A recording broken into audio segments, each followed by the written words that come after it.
Hey guys, how's it going? This is Kevin Asani, and you are watching The Progressive Square. Thank you so much for joining me as usual. We're going to have a great show today, some interesting topics to cover. Before we get started here, I wanted to just let you guys know to check out my Patreon page at patreon.com/ProgBlacksmith. If you can become a patron, it would be greatly appreciated. Also, for more information about this podcast, check out #TheProgSquare on Twitter. That will direct you to all of my live broadcasts on Periscope, as well as every segment I post on YouTube.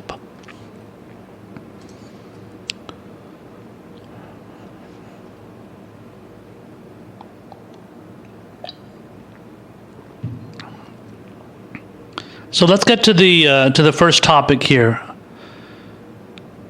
Apparently, Bernie supporters have been as usual, definitely not surprising news here, but they've been accused of being racist Bernie bros again, and this is an attack that was lobbed by several, I think, Black African American activists who are apparently part of the Working Families Party. Now, this is the party. Working Families Party is the organization that endorsed Elizabeth Warren over Bernie Sanders. And following this development, a lot of Bernie supporters were upset, and they called out the Working Families Party for what they felt were actual examples of corruption within the organization, and they basically took to Twitter and said things that unsurprisingly upset the Working Families Party and members of their organization. And so let's see here. So there was an article in splinternews.com, which is usually a pretty good publication. They cover really important topics, progressive topics, progressive, issues and stuff. But here, it seems like they're kind of legitimizing this rank propaganda, fear mongering, just, bullshit about Bernie supporters. And I'm going to get to, in a second, why that's bullshit. But first, let me read this article here. So, again, this is from splinternews.com, and the title of the article is Black Leaders Signed Letter Condemning Attacks by Sanders Supporters. So they've made it clear from the get-go, whether it's, publications or whether it's the people that are making these accusations, they are making sure to let everybody know that this is representative of all Bernie Sanders supporters. This is not just a couple of people, randomly on Twitter or social media. Of course, you'll be surprised to find out that there is an interesting twist to that story. But first, let's get to the article. So, the article starts off by saying, in a draft letter obtained by Splinter on Thursday, dozens of prominent Black progressive leaders condemned the, quote, hateful, violent, and racist threats they said have been leveled by, quote, self-identified Bernie Sanders supporters against Black leaders in the wake of the Working Families Party's endorsement of Elizabeth Warren for president. One of the letter's signatories, Black Lives Matter co-founder Patrisse Cullors, I don't know how you pronounce that, said in an email that the version of the letter obtained by Splinter was not final. The WFP made a decision with its members and supporters and staff, and there is now conflict over the substance of that decision. Of that decision. The letter reads in part. And then there's this kind of, I guess, a part of the letter that's quoted by the author, which is Catherine Kruger. She quotes a part of the letter here and says, it continues, but let's also be clear, the WFP is under new leadership. For the first time in its history, Maurice Mitchell, a Black man with decades of experience building movements and strengthening our democracy, alongside Nalini Stamp, a working-class woman of color and a gifted organizer with a long list of accomplishments, are now at the helm of the party where they should be, and apparently some folks aren't happy about it. These incredible leaders who led an organization to take a risk by lifting up the leadership of Black, Latinx, Asian, and Pacific Islander and white communities in coalescing around a candidate with enough time to engage the communities deeply ahead of the 2020 election are being threatened on a daily basis by self-identified Sanders supporters with hateful, violent, and racist threats. Uncle Tom, slave, and then the C word, C-U-N-T. I'm not going to say that. These kinds of threats have no place in our movements and are reminiscent of the threats black people would receive when daring to vote, even though the white supremacists would try and discourage black people from doing so. So you see what they're trying to do here?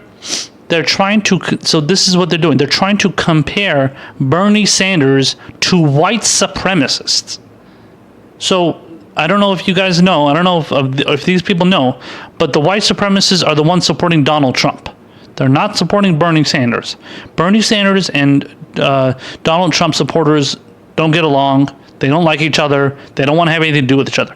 Is there a little bit of crossover where people feel that, you know, the DNC is corrupt and they don't want to have anything to do with the Democrats, and then they're going to switch over to Trump? Yes.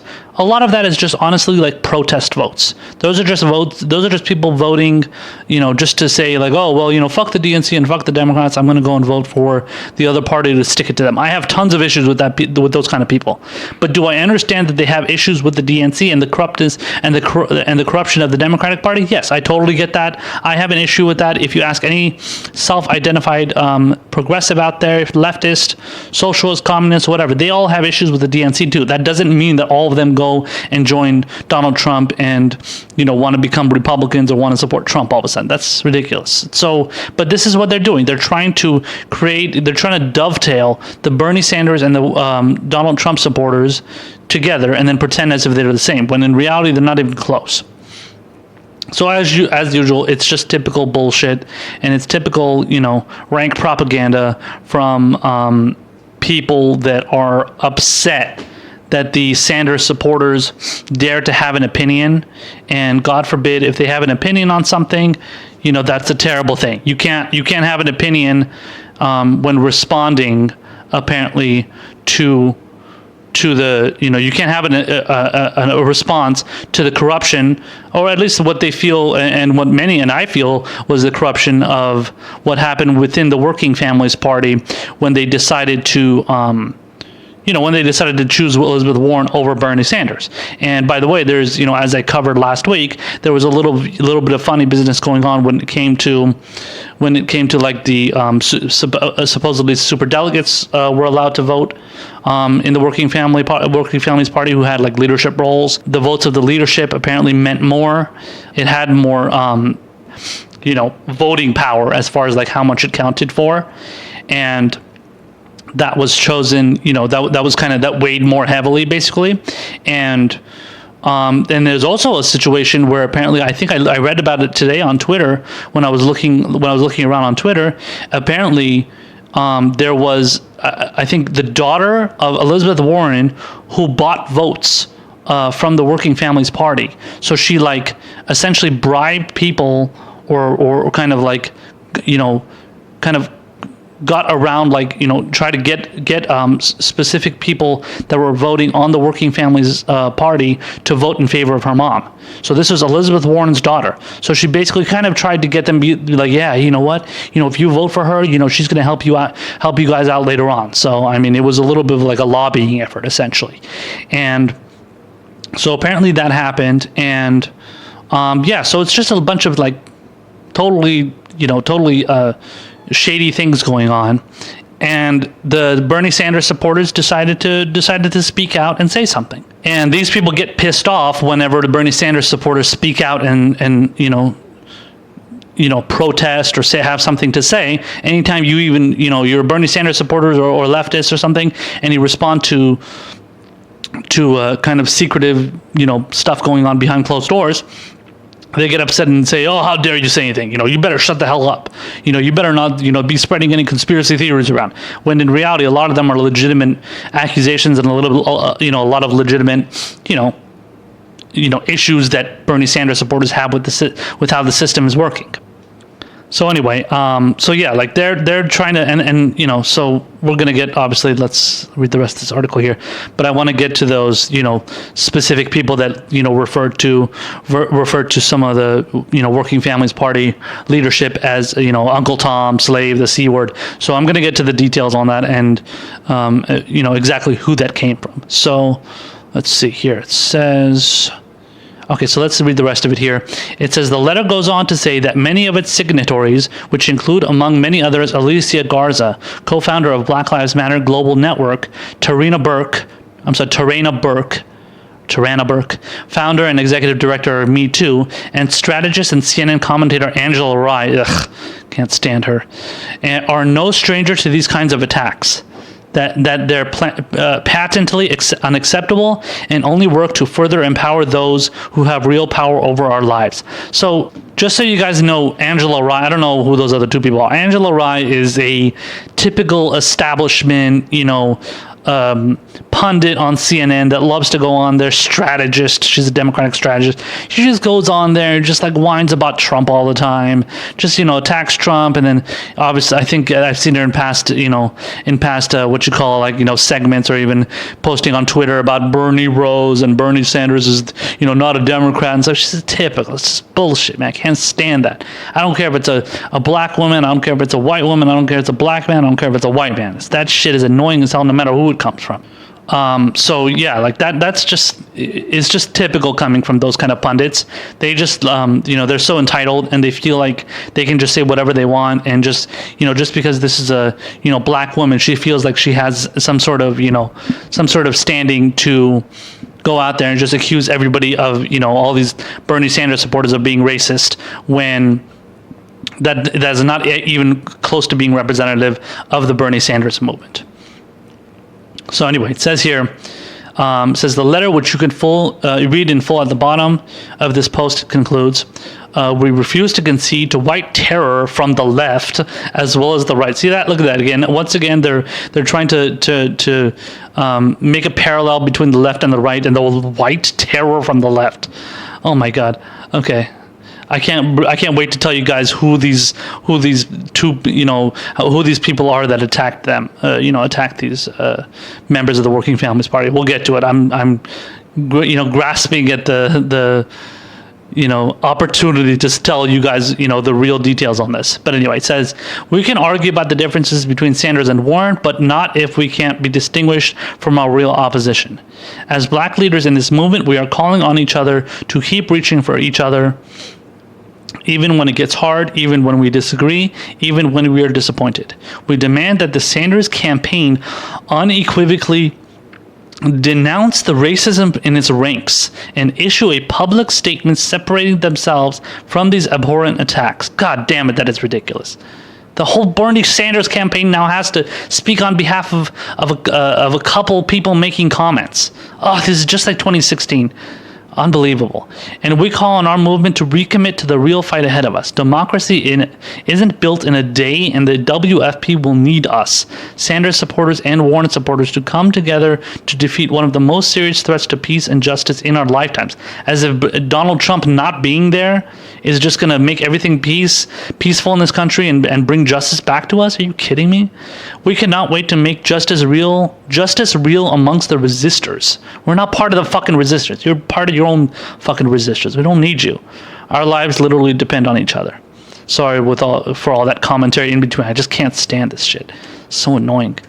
Okay, and then it says Splinter reached out to the Working Families Party, the Warren campaign, and the Sanders campaign for comment on the letter. Earlier this afternoon, Sanders tweeted to condemn, quote, racist bullying and harassment of any kind. And then Bernie says in a tweet, this campaign condemns racist bullying and harassment of any kind in any space. We are building a multiracial movement for justice. That's how we win the White House. Hours later, Nina Turner, national co-chair for Bernie Sanders' campaign, was even more explicit.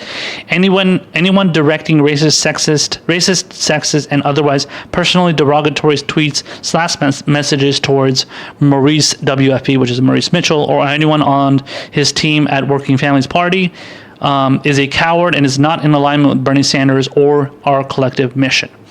a spokesman with the Sanders campaign, responded to questions by saying, quote, "We condemn any hateful comments," and referred Splinter to the senator's tweets. Warren's campaign and the Working Families Party did not respond to multiple requests for comment. Okay, so finally I get to comment on exactly what this big hoopla is about. So you'll be very surprised to find out that these alleged comments of, what was it, the Uncle Tom, slave, and the C word, apparently, according to what I saw on Twitter, apparently to what I think they even pointed to. In fact, they couldn't even really point to anything. These were just tweets that certain people found. I wish I could find you guys the tweets, but I remember specifically who they came from. One of the tweets was from a black man. Another tweet was from a Native American man. That's it. They found 2 tweets that attacked, I don't know, whoever it was from the Working Families Party. I guess the Maurice Mitchell guy. So that's it. They found 2 tweets. That's it. Nothing more than that. And I don't know. I guess those were the 2 people that said the Uncle Tom, slave, and the C word. That's it. That was their evidence. And then when people on Twitter tweeted out the Working Families Party and asked them to give like receipts and show like, okay, who said what are you referring to? They couldn't provide anything. They refused to provide anything. Now the reality probably is, and like I said, other people who were, showing that, like, this was other progressives, obviously Sanders supporters, they came out and said, okay, these were the 2 people. These 2 people were condemned. But these 2 people, they made their comments, they were reported, and that means Sanders supporters reported them. They reported them, but they said these were the only 2 examples. And then when they asked for these kind of examples, or even more examples if they existed from the Working Families Party, they couldn't provide any. So they just come out and say just blatantly come out and say, okay, well the Working Families Party is receiving tons of racist and sexist threats from people, and these are the these are the terrible things that they are saying. And then where are the examples? We don't know. They can't even give any examples. They couldn't provide anything. They couldn't provide any receipts. They couldn't do shit. So this is what they do. This is the same exact thing they did in 2016. And the fact that Nina Turner, who was one of the biggest supporters of Bernie Sanders, if not the biggest, and one of his biggest surrogates, she has been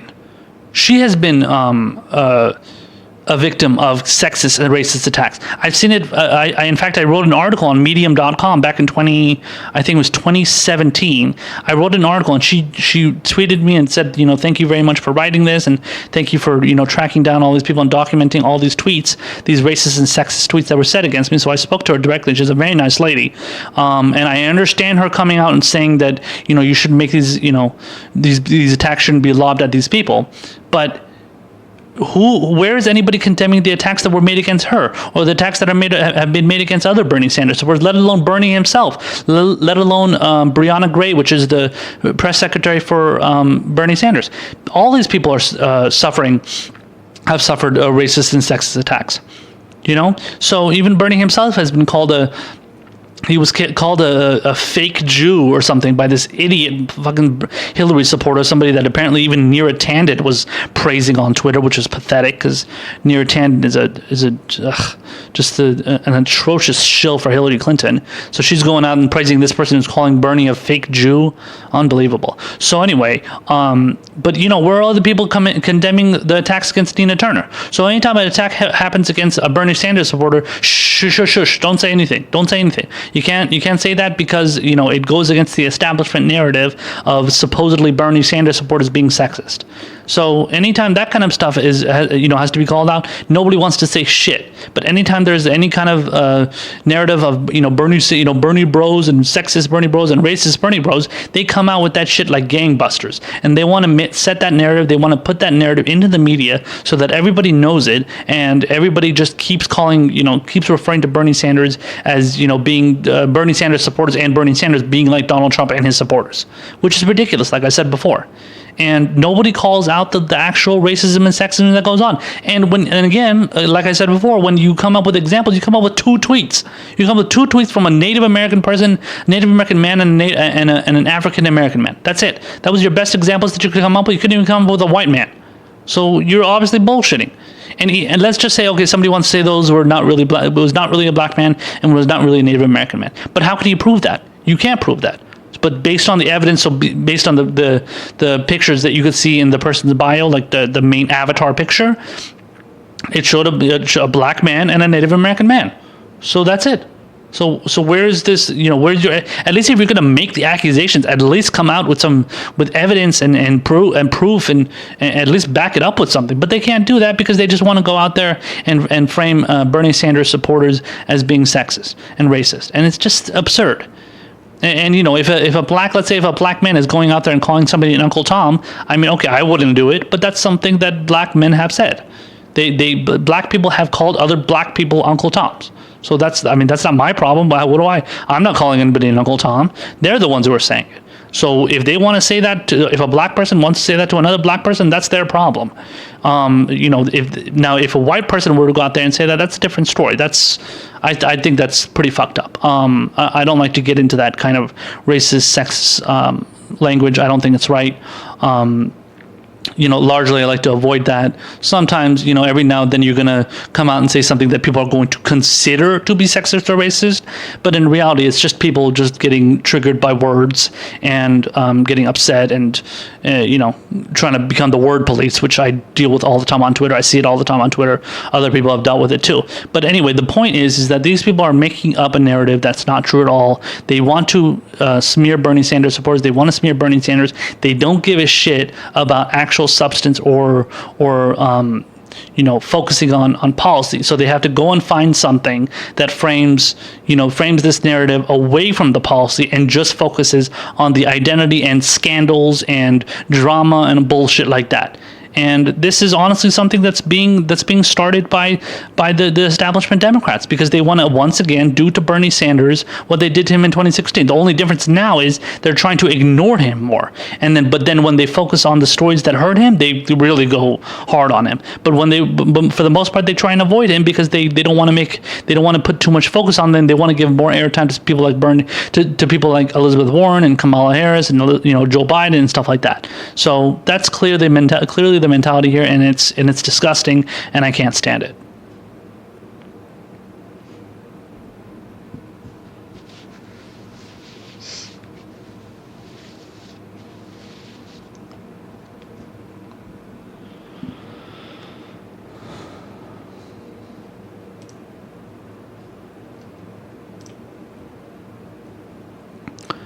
So CNN has a pundit or contributor guy that works for them. His name is Chris Cillizza. Now, this is a guy I've known about for many years. I used to run my own blog before a few years ago. I think it was like 4 or 5 years ago or something. I remember I wrote an article about him and how he's like shilling for the establishment. So this guy has been around. He's been doing it for the Washington Post, and now he's at CNN. So he's been doing it all over the place. He used to work for MSNBC. He used to be a contributor for MSNBC when he was writing for Washington Post. Now he's at CNN, and he does this show called, what's it called? The Point on CNN. So he goes on there and just, puts out stupid commentary and shit. A lot of times he's gone after Bernie Sanders here, and it's exactly what he does here too. So this is nothing new. It's just another one of his stupid, rants where and the show is so dumb. It's not a show, but it's like a series or whatever, where he goes and he tries to be all hip and cool and tries to relate to like young people and shit. It's really kind of cringeworthy. But let me not give too much away. Let me just play the video for you here, and then we'll talk about it on their side. Burned out? Not feeling the burn? Slow burn? I got thousands of these. Literally, I wrote them in a notebook. Something has happened to Bernie Sanders over the last few months in the 2020 presidential race. Or more accurately, something has not happened. Sanders, the Vermont Democratic Socialist, is stuck in neutral. And that's a very bad place to be with the day when actual voters will cast actual votes getting closer and closer. So take an NBC Wall Street Journal poll that was released in mid-September. It showed Sanders at 14% in third place, but trailing both Elizabeth Warren and Joe Biden by double digits. That's not great, but that isn't even the real problem for Sanders out of this poll. The It's actually this. While Biden had gained 5 points from a similar poll in July, and Warren had gained 6, Sanders' support stayed right where it was, up only a single point from the summer. And that, unfortunately for Sanders, is far from the only poll that shows him stagnating. A look at a Real Clear Politics average of all of the polling conducted in the Democratic primary race to date confirms this Sanders stall. In the spring of 2019, Sanders was the clear second choice to Joe Biden. In fact, all the way through early June, Biden and Sanders were the only two candidates to consistently poll in double digits in the Real Clear Politics average. But since summer has ended, Sanders' political support has flatlined a bit. His average support has never gone above 17.5% and never gone lower than 14%. So here's how you understand this. Sanders, due to the loyalness of his most ardent supporters, has always had a pretty high floor in this race, probably right around 14%. But what's happened over these last few months is the emergence of what looks like a pretty low ceiling for Sanders' support in the 2020 race. Not a lot of give there. So, speaking of give, what gives? Why is Sanders where he is? Well, the short answer is that there are just a whole lot more options for voters in this election than there were in the 2016 Democratic primary race. As you'll remember, in that race, Sanders was the only alternative to Hillary Clinton. If you didn't like Clinton, and there were lots of Democrats in that camp, you were voting for Sanders, period. It was your only choice. But in 2020, there are 20 candidates still in the race. 20! Which means that if you don't like, say, Biden, who is currently the frontrunner, there are lots and lots and lots and lots and lots, I could go on, of other options not named Bernie Sanders that you can choose in the race. One option in particular, Elizabeth Warren, is another big reason that Sanders' support seems to have hit a bit of a wall. So Warren's candidacy looks a lot like Sanders' candidacy. Unapologetic liberalism in support of broad structural change in politics and society. Warren supports Sanders' Medicare for All proposal. Warren and Sanders are both prominent supporters of the Green New Deal. Warren and Sanders both want to tax the wealthy and corporations to pay for their various proposals. The problem for Sanders is that Warren is surging on that message while he, well, isn't. In the Real Clear Politics polling average again, Warren is now clear of Sanders for second place, and the NBC Wall Street Journal poll put her at 25%. The highest she's been in any hypothetical national polling since the primary started. So what explains Warren's rise on what is, for all intents and purposes, Sanders' longtime message? Well, voters like new faces. Sanders ran already in 2016 and lots of Democratic voters flocked to him. But for many of those same voters, it may be a been there, done that situation. Warren is, in their minds, Bernie 2.0. The same proposals in a more voter-friendly and electable package. And that gets at the more fundamental problem here for Sanders. The people who love him exactly because he doesn't care about how he looks, perennially unkempt, or what he sounds like, very, very shouty. Those traits make him authentic and different to them. But those same Sandersian traits may be the thing that is keeping him from growing his support in the race in any meaningful and statistically significant way. So if you're a Democrat and you are relentlessly focused on nominating someone who can beat Donald Trump in November 2020, and all polling I've seen suggests that is the dominant motivation for a majority of Democratic voters, then Sanders' profile may keep you from jumping on board his campaign. And there's evidence outside the world of polling that Sanders' stall in the numbers is having an impact. In mid-September, he replaced his New Hampshire state director, which is never a great sign with the primary now set for mid-February. And around that same time, he also lost the endorsement of the Working Families Party to Warren. It's important to note, Working Families endorsed Sanders in 2016. Now, take a breath. That was very cleansing. It's better to have these struggles in the fall of an off year rather than the middle of a primary season in late winter and early spring of next year. Because of the loyalty of Sanders' core backers, it is hard to imagine him slipping from relevance totally anytime real soon. But his struggle to attract support beyond that hardcore core is real and responsible for the current Sanders stagnation. And that is the point. We make New Point episodes every Tuesday and Thursday. Check them all out.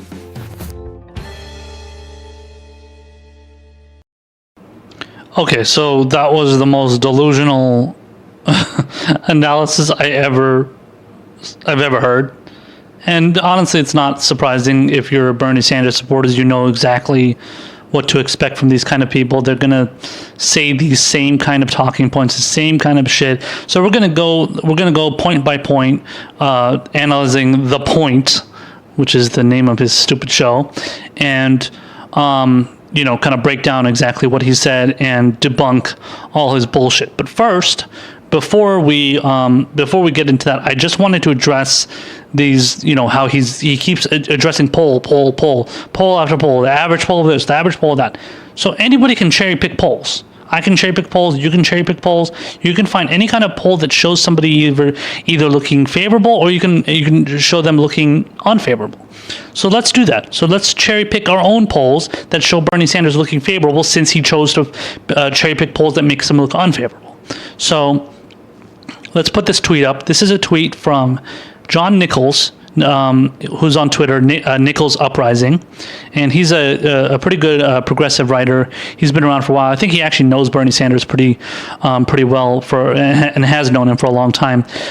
He tweeted this out, so he says, latest California poll from Emerson, Bernie Sanders tied first. Latest New Hampshire poll, Boston Herald, Bernie Sanders in first. Newest Iowa poll, CBS, Bernie Sanders 3% behind Biden. Latest Nevada poll, CBS, Bernie Sanders in first. Latest South Carolina poll, CBS, Bernie Sanders in second. See? So that's 5 polls, and these are all from Real Clear Politics. I'm going to post the tweet for you guys. You can go check out the tweet that John Nichols posted, and then you can kind of go through it with a fine-tooth comb if you want to. But if you want to look at polls, these are polls. Obviously, Chris Cillizza is ignoring all these polls that show specific how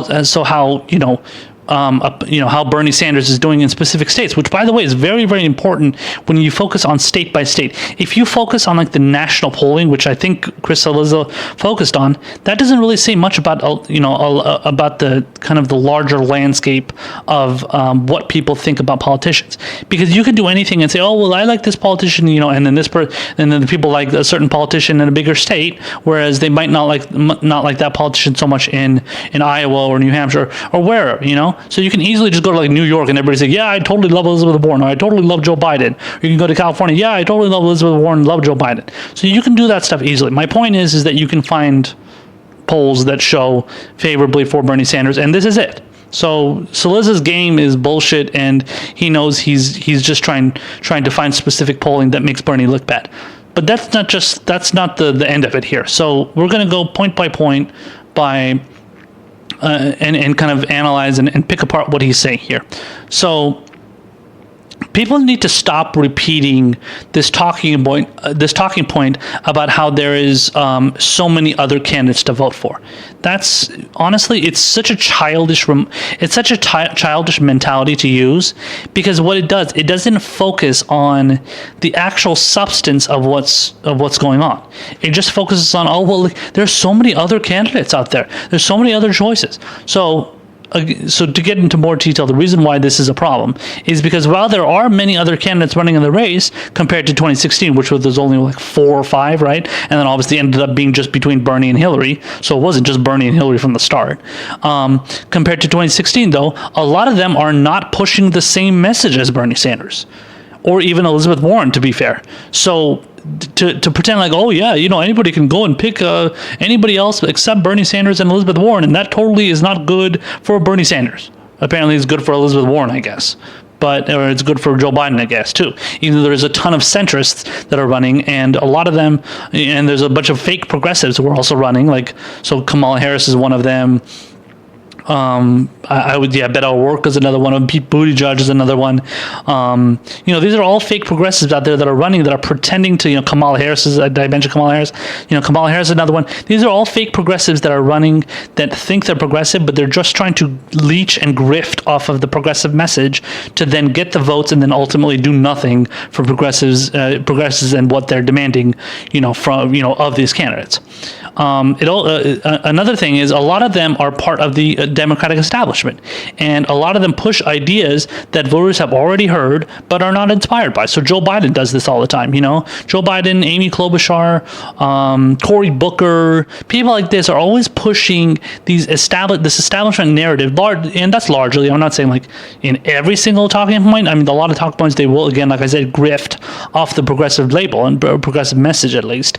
But a lot of the times, yeah, they're pushing centrist ideas, and this just milquetoast centrist ideas that nobody really is inspired by or really cares about, or because we've already heard it. So we're not into that kind of shit anymore. And so in this populist age, voters want to hear newer ideas. And that's specifically those that cater to people's real world problems, not cliches and platitudes. And that's something that centrists, they push a lot. Centrists like Biden, to some extent Beto O'Rourke, and I would say to some extent even Elizabeth Warren does, and then all the other, Klobuchar and even Pete Buttigieg. So yeah, I mean, a lot of these people are just a mix of spouting the progressive talking points, obviously, which they don't believe in, but they spout those talking points and then just mix in a little bit of centrism and then call themselves progressive, which is bullshit.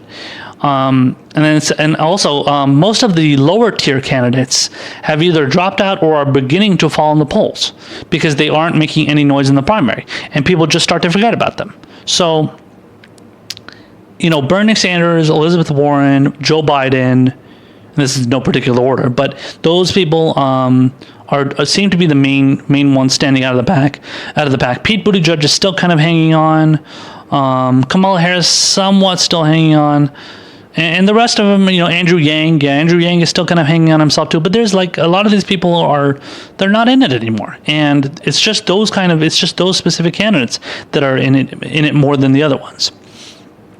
So, that's good news for Bernie Sanders. So talking about how there's 20 other options doesn't necessarily mean that they're all going to be, taking votes away from Bernie Sanders or necessarily taking votes from Elizabeth Warren. You never know. Maybe they're going to do it from one candidate or another candidate or Joe Biden, whatever.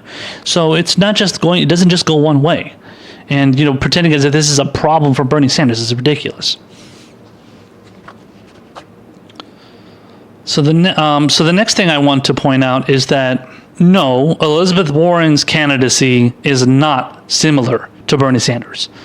Now, a lot of people hear this and like, what? How could you say that? She's just like Bernie Sanders. She's a progressive. She believes in cracking down on the big banks. She believes in, the Green New Deal, and she believes in blah, blah. It's all the same shit that what's his name said, that Chris Cillizza said here.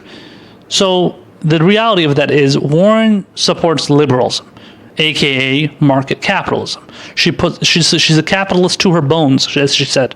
That's a quote that's been pointed out many times, as she said it in multiple town halls. And I don't know if she said it in any of the debates, but she said it multiple times and people have picked up on it. And so she believes in market capitalism, whereas Bernie Sanders supports a social democratic system, so a Scandinavian style system, so something that you have in Denmark, Norway, Iceland, Sweden.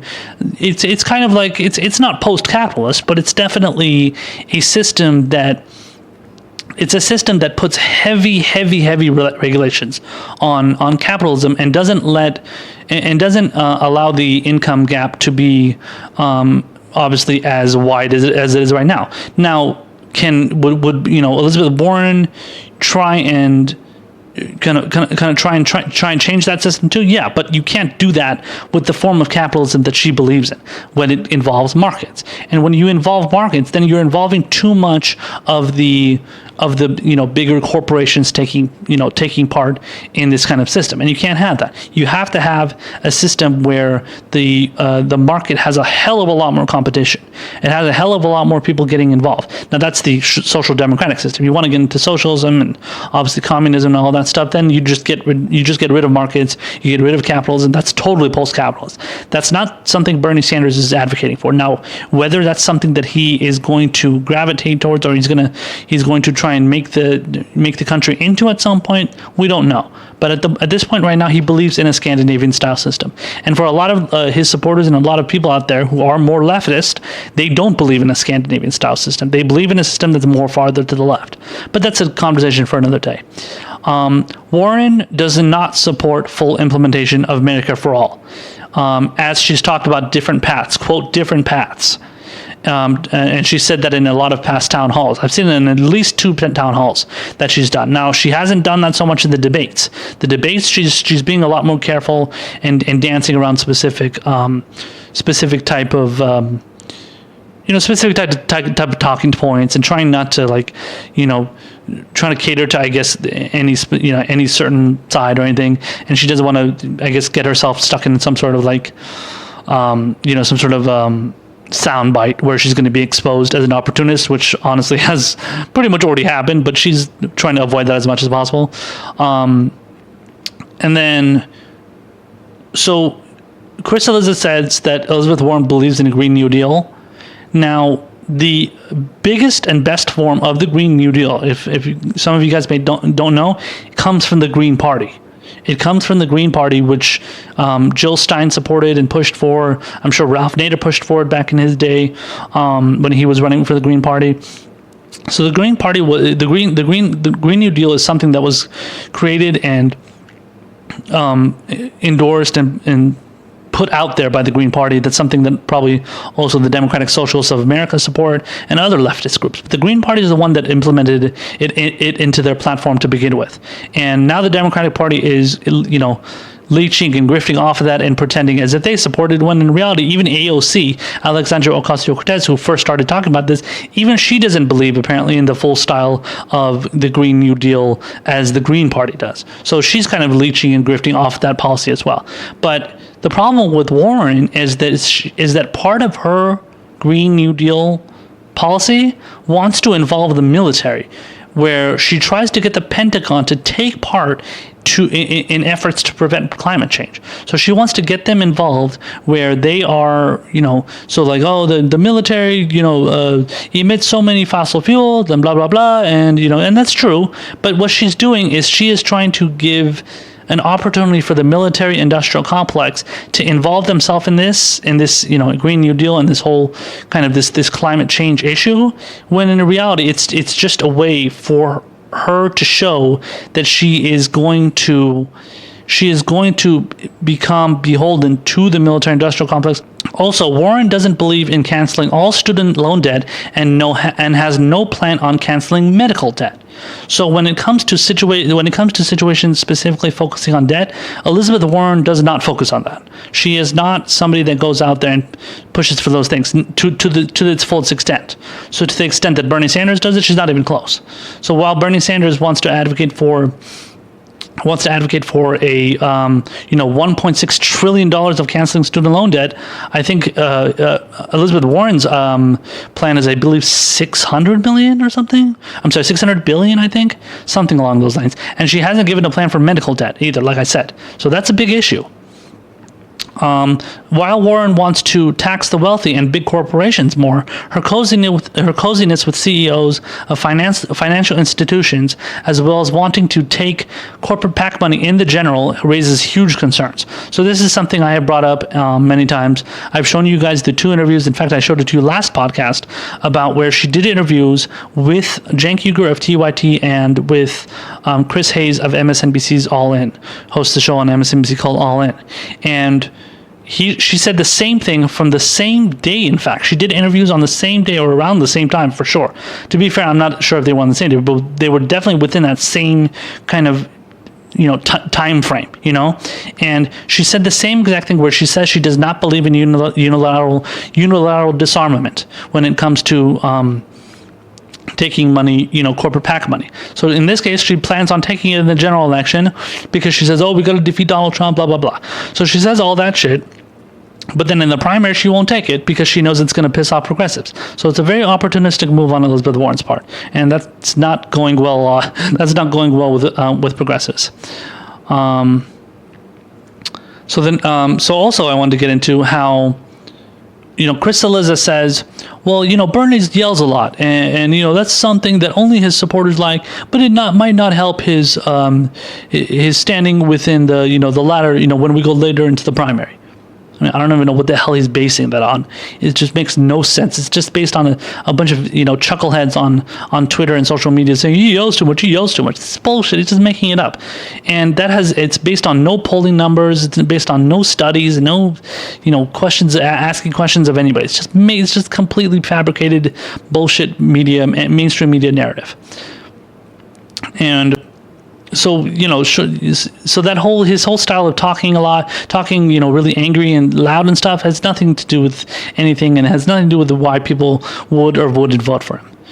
At least not on a macro scale. If you want to ask a couple people here and there, yeah, maybe they'll say that. Maybe if they're Hillary supporters or Elizabeth Warren supporters, yeah, they'll say that. But that's not something that independent voters out there, in the middle of the country in Iowa or Illinois or Missouri are going to say that, or Kentucky or Alabama. They don't care about that shit. They just want somebody that's going to do things that they, do the things that they demand and stand up for them, not for the elites and the corporate class.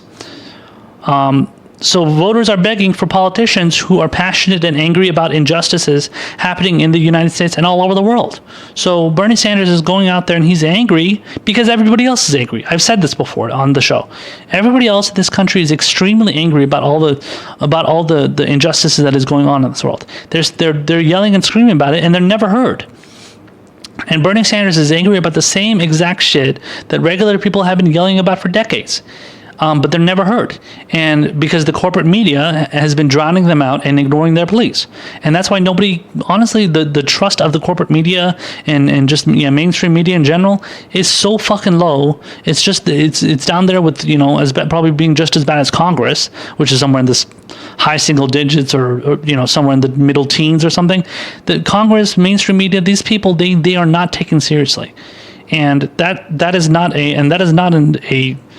the reason for you shouldn't be trusting Bernie Sanders, because Bernie Sanders is actually standing up against all the things that Congress and the Senate stand up for, which is corporate money, endless wars and stuff, and not helping regular people. Bernie Sanders is the only one doing that. The rest of them idiots are not doing that kind of shit. They don't care about that stuff because it does not benefit their donors. Bernie Sanders is doing that. They're not. So people need to realize that. Chris Cillizza obviously doesn't know that or doesn't give a shit. Chris Cillizza says in a segment, I've seen based on every poll I've seen, it shows that the Democrats are, the main focus is to beat Donald Trump. Okay, so if Democrats are so focused on beating Donald Trump in 2020, Bernie Sanders is the choice, just like he was in 2016. So what do I mean by that? Every single poll that has ever been taken since 2016 shows that Bernie Sanders beats Donald Trump straight up in a one-on-one battle. Check every single head-to-head poll. Every single one. Every single one of them shows that Bernie Sanders beats him. You can quote me on that. And that is something that is completely ignored by the media. They ignore that shit like crazy. It is unbelievable.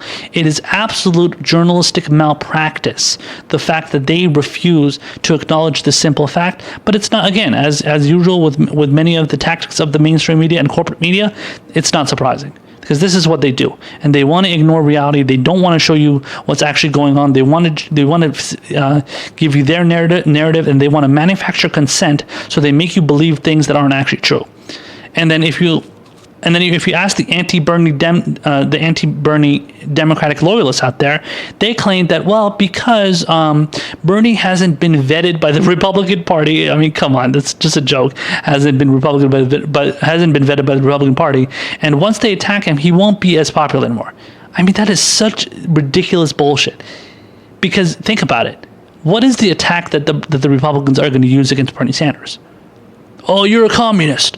Oh, you're a socialist. Oh, you want to take away our health care. Oh, you want to create death penalties. The same fucking shit they said about Barack Obama that honestly a lot of people in the media, they honestly just said, yeah, that's true. Yeah, that's true. That's totally what he is. Okay, so fine. Go and say that, go watch Donald Trump in a rally. Go say, oh yeah, Bernie Sanders, that's socialist, that communist, that this, that, and that. He's such a terrible guy because he wants to give you health care and raise your minimum wage and he wants to cancel your student loan debt. Yeah, what a terrible fucking guy. What a prick that Bernie Sanders guy is, because he wants to do all these wonderful things that people support. And by the way, all those policies, all those things that Bernie Sanders wants to do are all extremely popular among regular people. So don't fucking tell me about how Bernie Sanders, has not been vetted by the Republican Party. Everything that they're going to use against him is just propaganda. It's bullshit. It's nothing that's going to be actually sticking in the minds of people that are going to, that are suffering, unable to pay their medical, their medical expenses, not able to pay off their student loans. They're working, 3-4 jobs just to survive. They can't keep the lights on because they're not getting high enough of a wage. They're getting screwed over by their insurance companies, let alone their employers, who probably make them pay thousands of dollars on copays and deductibles and premiums and stuff. It's all kinds of fucking problems that people have. They do not give a shit about these stupid labels that scare the hell out of them. It might have worked back in the day, but Bernie Sanders knows how to respond to that because he knows how to respond with substance.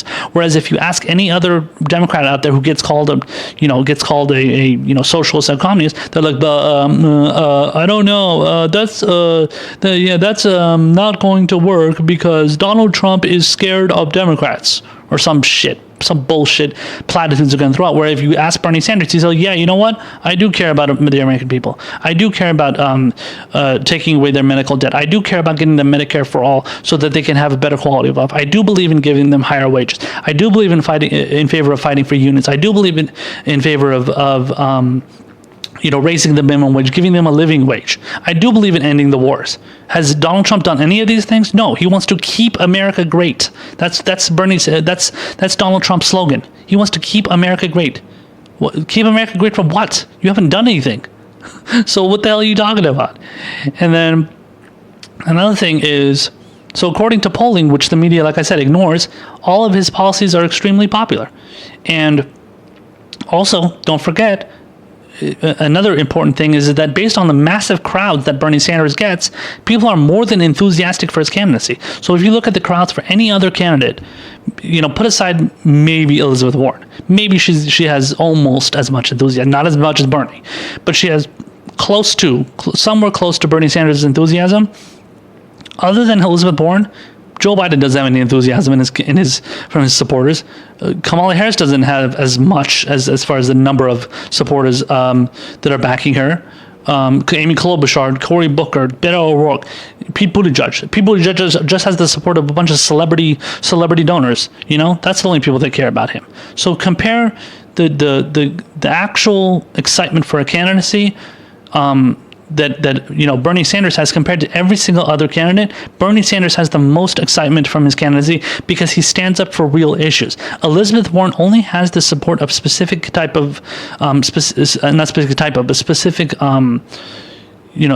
from like progressive voters, I guess, which you can consider somewhat progressive voters, not really real progressives and leftists. But she only has the support of those people because she's grifting off of Bernie Sanders' policies.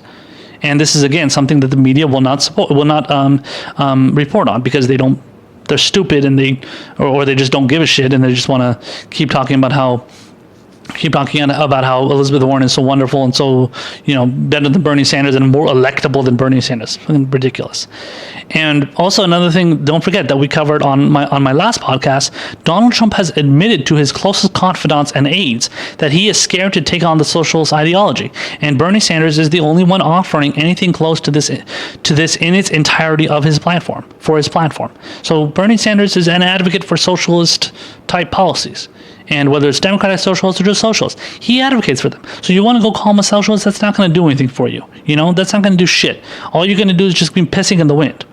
So like I said before, you go and call a Democrat, a member of the Democratic Party, like the typical Democrats and centrists and grifting faux progressives out there. You call them socialists and communists. They're gonna fumble all over their words. They're not gonna know how to respond because they don't actually believe in those things. So when you call them a socialist, they just have to defend themselves. Whereas if you call Bernie Sanders that, he's an actual socialist or at least social democrat. He's gonna go out there and say, yeah, I do believe in those things. Yeah, those things are great. They have worked. Social Security has worked. The fire department works. The police department works. The military is socialist, although the military obviously doesn't work very well, but the military is socialist.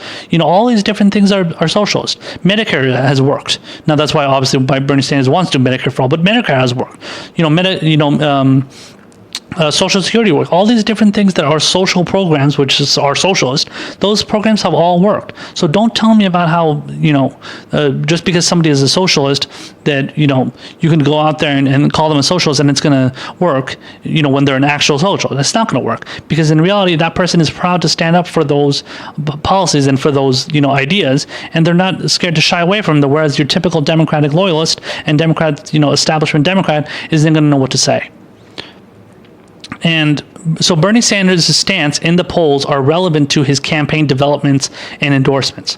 So we don't know the details of what happened, with why Bernie Sanders changed his New Hampshire state director. But that person was reportedly moved to another state. And there are no details aside from that. So other than a bunch of reporting coming from outlets like Politico and stuff. Yeah, people, New Hampshire, the New Hampshire state director for Bernie Sanders, he was changed. Okay, it's not the end of the world. Chris Cillizza wants to pretend as if like this revolving door shit is gonna, work. They do the same stuff with presidents all the time. They've been doing it with Donald Trump. Oh, the revolving door, the turnover rate of his cabinet is so bad. Like nobody gives a fuck about that, man. But the establishment always thinks it's a show of instability within this person's campaign, or in Trump's case, his White House or his cabinet. It's so fucking ridiculous what these people focus on.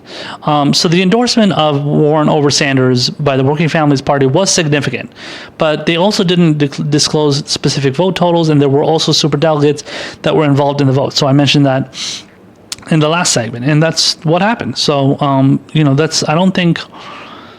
The only reason people are making a big deal out of the Working Families Party endorsement is because of the fact that there was a lot of shady stuff going on, and it's much different from how it was operating before, because the vote totals were the details of the vote were disclosed before. This time they weren't. Super delegates were allowed to vote. This time. This time, who knows if I don't think they were allowed to vote last time, because they would have probably not voted for Bernie Sanders. They would have probably just decided not to endorse him, and and that's a big deal. And then, like I said, Elizabeth Warren's daughter apparently lobbied to get them to vote for Elizabeth Warren too, so to support her mom. So that's a big deal too. So ultimately, that begs the question: what happened between 2016 and now that made the Working Families Party to want to choose Elizabeth Warren over Bernie Sanders? Because his policies haven't changed, and they are much more progressive than hers. So that doesn't make any sense. And like I said in the last time I read in the last segment, they changed their leadership. They added new leadership to the people there, and obviously there was some sort of changes that happened where people are just more pro Elizabeth Warren for honestly no reason. And when you have people on there who's especially members of the leadership whose votes count for more, and they don't want to disclose how those votes went, it's some shady stuff going on there. So we're progressives and leftists are right to be very very critical and very wondering about what's going on there, what funny business is going on there. So finally, I just wanted to finish off this segment. I wanted to get to the comments.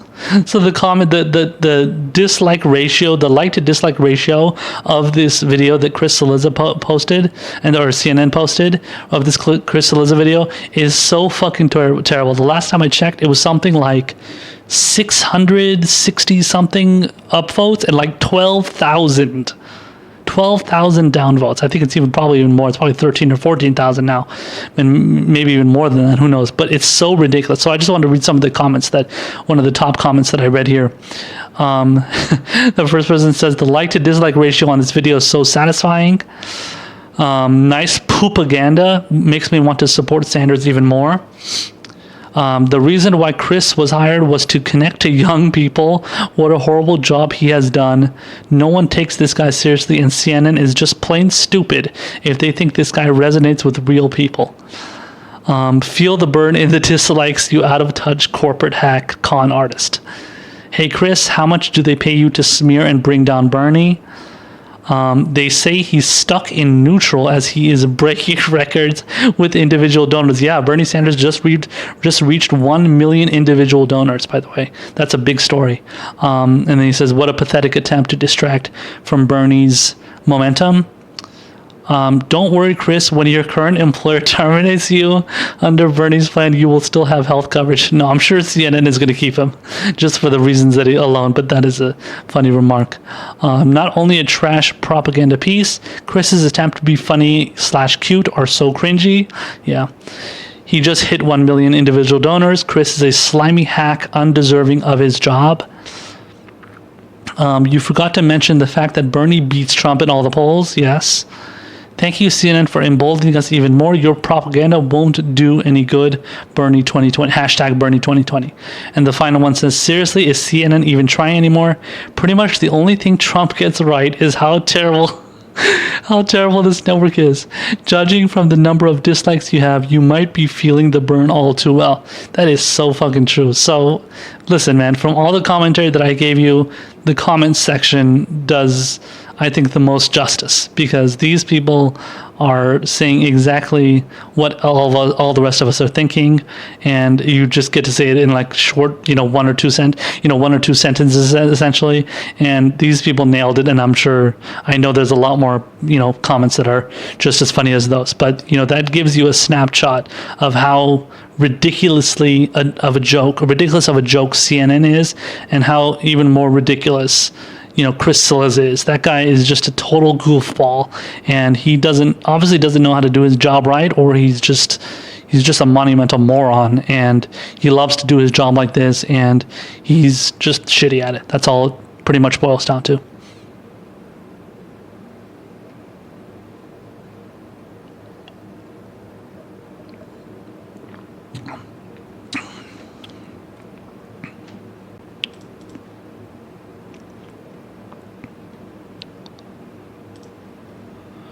So Elizabeth Warren recently made an appearance on the Stephen Colbert show, his talk show thing that he took over for David Letterman a while back, and so he had he was on there. I'm sorry, he had his show, and Elizabeth Warren made an appearance, and obviously they spoke about policy and where she is on different her different views on things and stuff.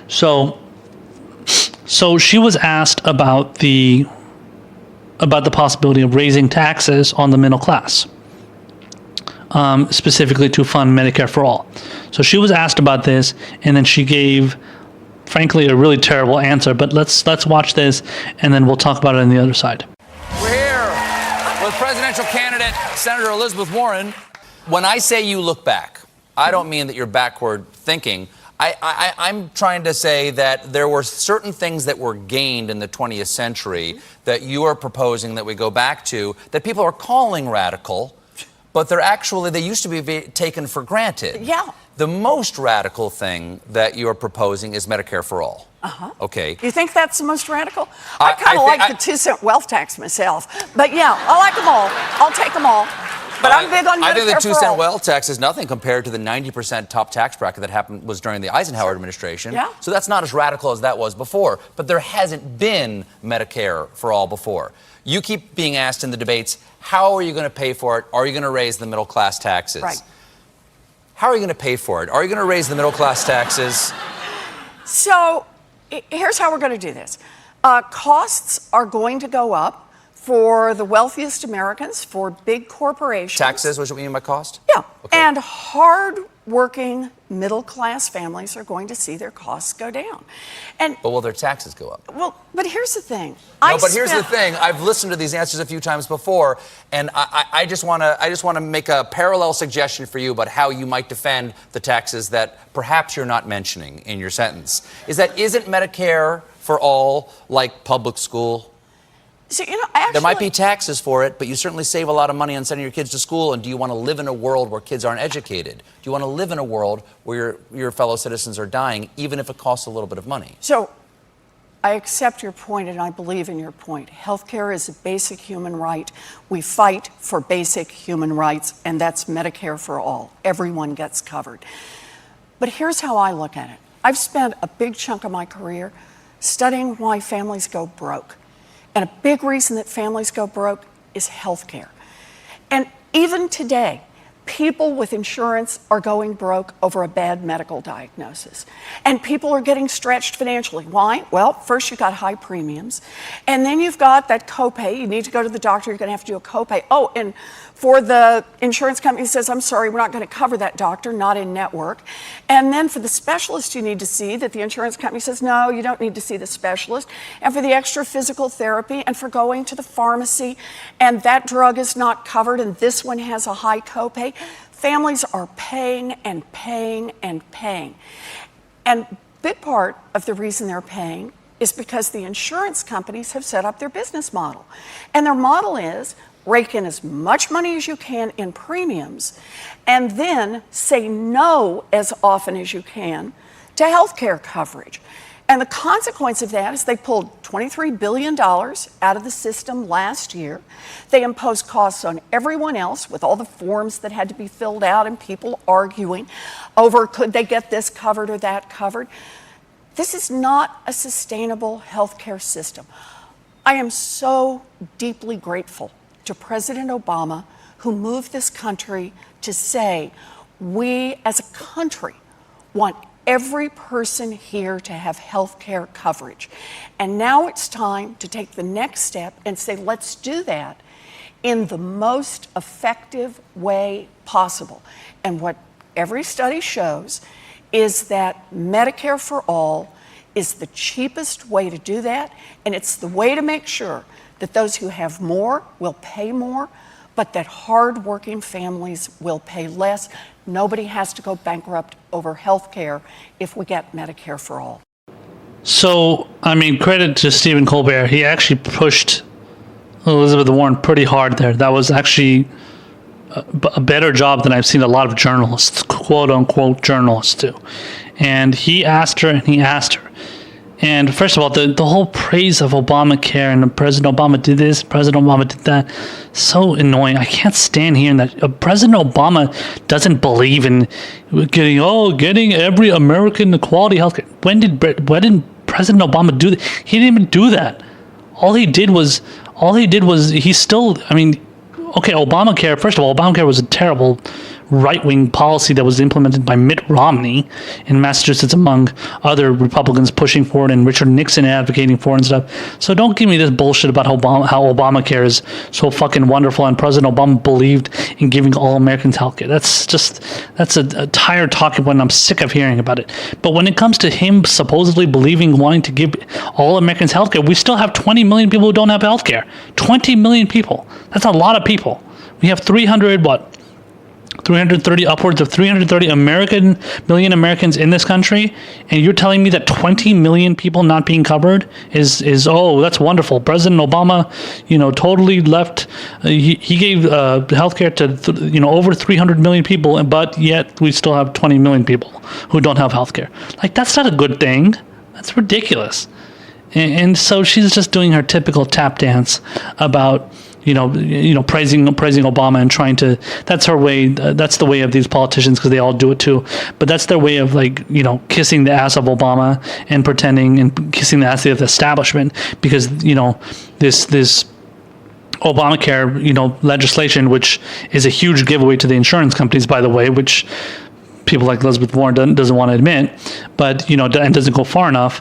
And because it was only a tiny baby step forward, but she just wants to give credit to the establishment for doing something that honestly, even a Republican did it. Like I said, Mitt Romney did it, as governor. Richard Nixon did it when he was, or at least he came up with it, and kind of he put forth some sort of similar plan. And the Heritage Foundation was pushing crafted policy papers around and stuff. So stop praising Obama for something that even Republicans are doing. So that's stupid. I'm not going to even entertain or accept that argument. But look at what she did, though. Look at her tap dance around not wanting to answer that question. So Stephen Colbert asks her directly, are you going to raise taxes? But no, let me give it to you in this other way. This is how I look at it based on the many years that I've studied this issue. Like, dude, you know how you answer that? You say, yes, I'm going to raise taxes on the middle class. You know what that's also going to do? the Medicare for All is going to raise taxes on the middle class, but it's also going to take away co-pays, it's going to take away premiums, and it's going to take away deductibles. People won't have to pay for those three things, and it's going to be countered. It's going to be balanced out by the higher taxes you're going to pay, and you're going to get great quality health care. So you don't have to pay for, you know how many hundreds of thousands of millions of dollars people spend on, I'm not saying each person, but I'm like, as a total, you know how many millions of dollars people spend in this country on those three things, on deductibles, copays, and premiums? It's ridiculous. And of course, there should be a way to balance that out. And you have to raise taxes. And if you're not going to raise taxes on the middle class, which by the way is not going to be a huge amount, but trust me, it's going to be enough to save your fucking life. People are going to be willing to take that shot in the arm. If they have to do that, it's going to be a hell of a lot better than having to pay tons of money in not just those premiums, copays, and deductibles. Which, by the way, the Bernie Sanders campaign is calling a tax, which it is. But they're not going to have to deal with the overall medical costs, because you know how much money it costs for healthcare in Canada? $0. You know how much money it costs for healthcare in Europe? $0. Scandinavia? $0. People, unless they're getting some sort of ridiculously complicated world-renowned surgery, then they don't need to spend a ton of money on the kind of healthcare that they get. If they're just going out, I need to get physical therapy for something. I need to go and get treatment for my cancer. I need to go get like a simple knee surgery, right, or elbow surgery or something like that. People in all those countries, Europe, Scandinavia, Canada, UK, all those, they don't need to pay the amount of money that, the ridiculous amount of money that is spent in this country, because it's all funded by tax dollars, and it's all funded by the people that pay their taxes, and then it goes to a just cause. Now, if you want to have a conversation about how, I don't trust the government doing, using my money adequately and in the right way and in a moral way, that's a different story. That's a different conversation you can have, and you can get into the details of that, and you can have a conversation about it. That's fine. That's a perfectly legitimate thing to worry about. But if you have people in there that are, going to be running this country and they're going to be doing it responsibly, then you can trust them. So I trust Bernie Sanders to raise the taxes of the middle class, like myself, middle, upper class, whatever, lower class, not the lower class, more of the middle class, and obviously the rich too, by the way. The rich are going to be paying much higher in taxes as well. They're going to be paying much higher taxes than the middle class will, by the way. But I trust Bernie Sanders to tax the middle class a little bit and the wealthy a lot more, and allocate that money, correctly and in the right ways to help people that need it. Do I trust Donald Trump to do that? No. Do I trust, did I trust Barack Obama to do that? Would I have trusted Hillary Clinton to do that? No, I don't. Because I don't think that they truly believe in those things, because they don't. And I know that Bernie Sanders believes in it, and he's a moral person, and he believes in pushing for these things and making sure that people get out of these programs what they need. So to expand on this kind of whole thing with Elizabeth Warren and how she responds to these questions, she has a history of not responding to these questions very well. And just in this last debate that we had, I think it was September 3rd, when was it? September 12th? September 11th? September 12th, I think. Yeah, September 12th, which was the 10 Democratic candidates, because the 10 others couldn't make it. So it was just whittled down to 10 candidates, which included Bernie and Biden and Warren and Klobuchar and Yang and Beto and Buttigieg and stuff, and the rest of them. And so Elizabeth Warren was asked basically the same exact question. So this was, I think, maybe 20 or 30 minutes into the debate, because the first topic was healthcare, and then they discussed this. So she was pressed on this matter. So why don't you guys check out this clip? It's about a 2 or 3 minute clip of her responding to a similar question asked of her by debate moderator George Stephanopoulos. Check it out, and we'll talk about it on the other side. Senator Warren, let me take that to you, particularly on what Senator Biden was saying there about health care. He's actually praised Bernie Sanders for being candid about his health care plan. Senator Sanders has been candid about the fact that middle-class taxes are going to go up and most of private insurance is going to be eliminated. Will you make that same admission? So let's be clear about health care, and let's actually start where Vice President did. We all owe a huge debt to President Obama who fundamentally transformed healthcare in America and committed this country to healthcare for every human being. And now the question is, how best can we improve on it? And I believe the best way we can do that is we make sure that everybody gets covered by health care at the lowest possible cost. How do we pay for it? We pay for it. Those at the very top, the richest individuals and the biggest corporations, are going to pay more. And middle-class families are going to pay less. That's how this is going to work. Direct question. You said middle-class families are going to pay less, but will middle-class taxes go up to pay for the program? I know you believe that the deductibles and the premiums will go down. Will middle-class taxes go up? Will private insurance be eliminated? Look, what families have to deal with is cost, total cost. That's what they have to deal with. And understand, families are paying for their health care today. Families pay every time an insurance company says, sorry, you can't see that specialist. Every time an insurance company says, sorry, that doctor is out of network. Sorry, we are not covering that prescription. Families are paying every time they don't get a prescription filled because they can't pay for it. They don't have a lump checked out because they can't afford the copay. What we're talking about here is what's going to happen in families' pockets, what's going to happen in their budgets. And the answer is on Medicare for All. Costs are going to go up for wealthier individuals, and costs are going to go up for giant corporations. But for hardworking families across this country, costs are going to go down, and that's how it should work under Medicare for All in our health care system. Jesus Christ, just answer the fucking question. What is so hard about answer? Just say yes.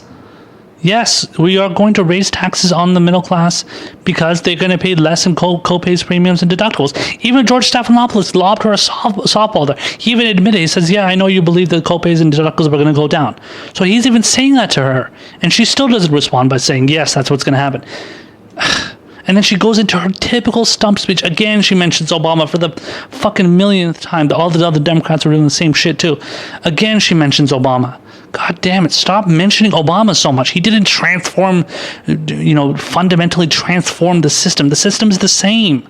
It just, the only difference is that the insurance companies are, well, at least under the Obama, because Trump took it away, but the insurance companies were mandated to cover more Americans, but they only ended up covering 30 million more Americans. How's that transforming the system? Stop saying that. It's so stupid. But look at her. She goes into her typical stump speech, dances around the question of from actually responding to the whole, idea of raising taxes on the middle class, and then she just repeats the same talking about the American, just like she did on Colbert's show. Yeah, American families are suffering with this, suffering with that. Yeah, well, Bernie Sanders has been saying that. Why do you keep? That's fine. Like, it's fine to mention. I'm not against her mentioning that, but I'm saying, like, if you're getting a question directly, Stephanopoulos even said, "I'm asking you directly." You get a direct question about whether or not you're going to raise taxes. You have to respond, because what's going to happen if she goes into a debate? Let's just say Elizabeth Warren is the nominee. Is the nominee against, the Democratic nominee, and then ends up facing Trump? What if she goes into that first debate against Trump? What's Trump going to pounce on? He's going to say, "Oh, so are you going to raise taxes or not? Are you going to do it? You're going to raise taxes, right?" But then, so how is she going to respond? "Oh, the cost is really important. Yeah, we don't have to worry about the cost, the whole cost." Okay, but she's not getting into the details, though. So if you get into the details of those, again, like I said, the copays, premiums, and deductibles, which are a tax, those are taxes. They're not technically taxes, but they're extra charge, which our taxes are.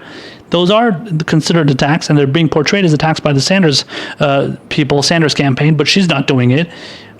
But what's Trump going to do? He's going to say, "Oh, okay, so you're admitting that you're going to raise taxes on the." You're going to raise taxes on regular, I'm sorry, not regular, but middle class people. But then if you actually counter it with mentioning the copays, premiums, and deductibles, then people can be like, "Oh, okay, I see what she wants to do," or he wants to do, whoever says it, whoever the candidate is. I see what they're trying to say. They're trying to say that it's going to be balanced out. Those me paying higher in taxes, me as a middle class person paying higher in taxes, it's okay because I'm not going to have to pay any more copays, premiums, and deductibles. So that's a good thing. And that's something that people, if they're smart, they're going to know. As long as you can slam that point home multiple times and repeat it multiple times, people are going to get it. Eventually, it's going to get into their heads. But if you're Elizabeth Warren, what do? You don't do that. You just go into your stump speech about how people are suffering, how people are not, are not able to handle their cause and blah, blah, blah. Yeah, we know that. That's a great, thank you for mentioning that. That's wonderful. But you have to get into details. You can't just keep repeating the same shit. Again, she said the same exact thing in the Colbert segment.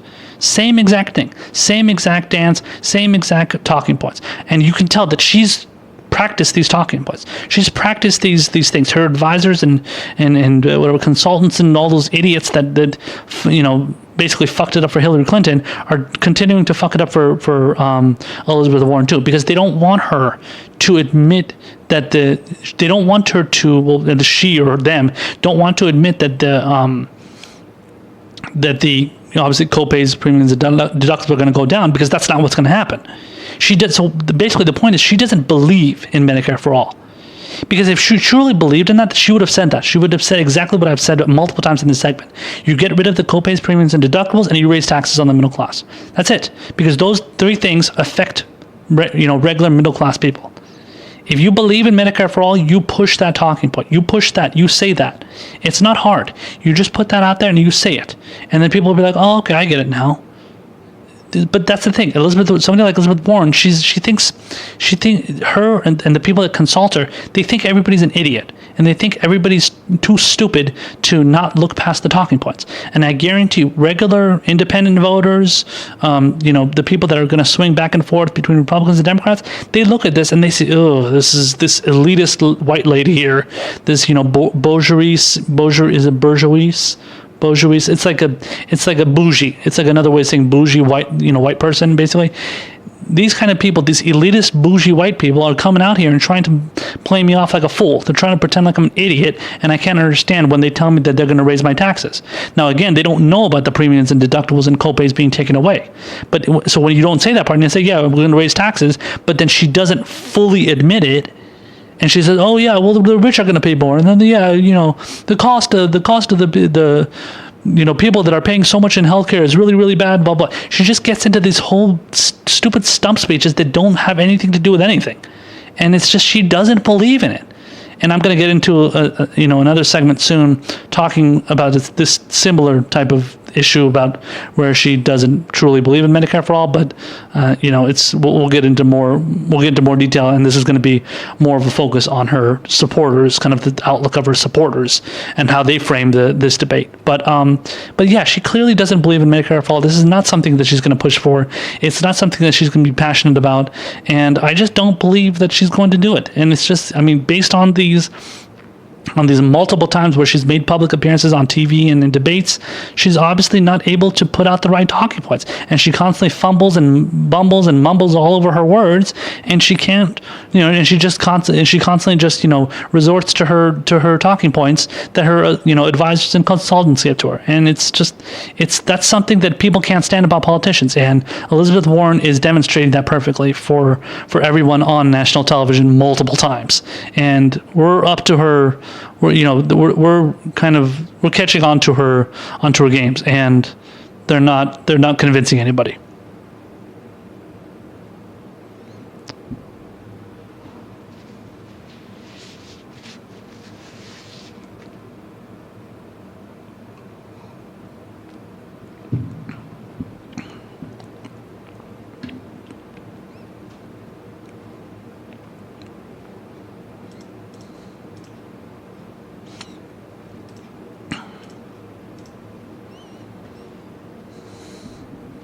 So the Young Turks brought on an Elizabeth Warren supporter to kind of discuss, her, why she supports Elizabeth Warren, and pretty much just promote Elizabeth Warren, it seems like.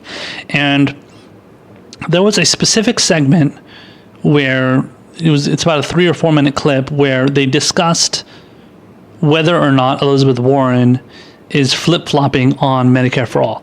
So Anna Kasparian, who's one of the co-hosts of TYT, she essentially asks that question. So let me play this clip for you guys, and then why don't you check this out, and then we'll talk about it on their side. I know you're a big Elizabeth Warren supporter, and I wanted to actually just quickly get your thoughts on her vision for Medicare for All. She's been on the record multiple times saying that she supports Medicare for All. There were a few moments where it appeared like she was waffling on it, and it is making some progressives feel uncomfortable. Yeah, So I think where do you stand on that? I think we have a similar mindset where I'm a problem solver and I'm all about solutions. So sometimes before I personally speak with friends and family about things, I want to make sure that I have it buttoned up. You have two types of people: those who are either part of the problem, or those who are part of the solution. So what I've seen from the way that the Warren campaign has rolled out all of these plans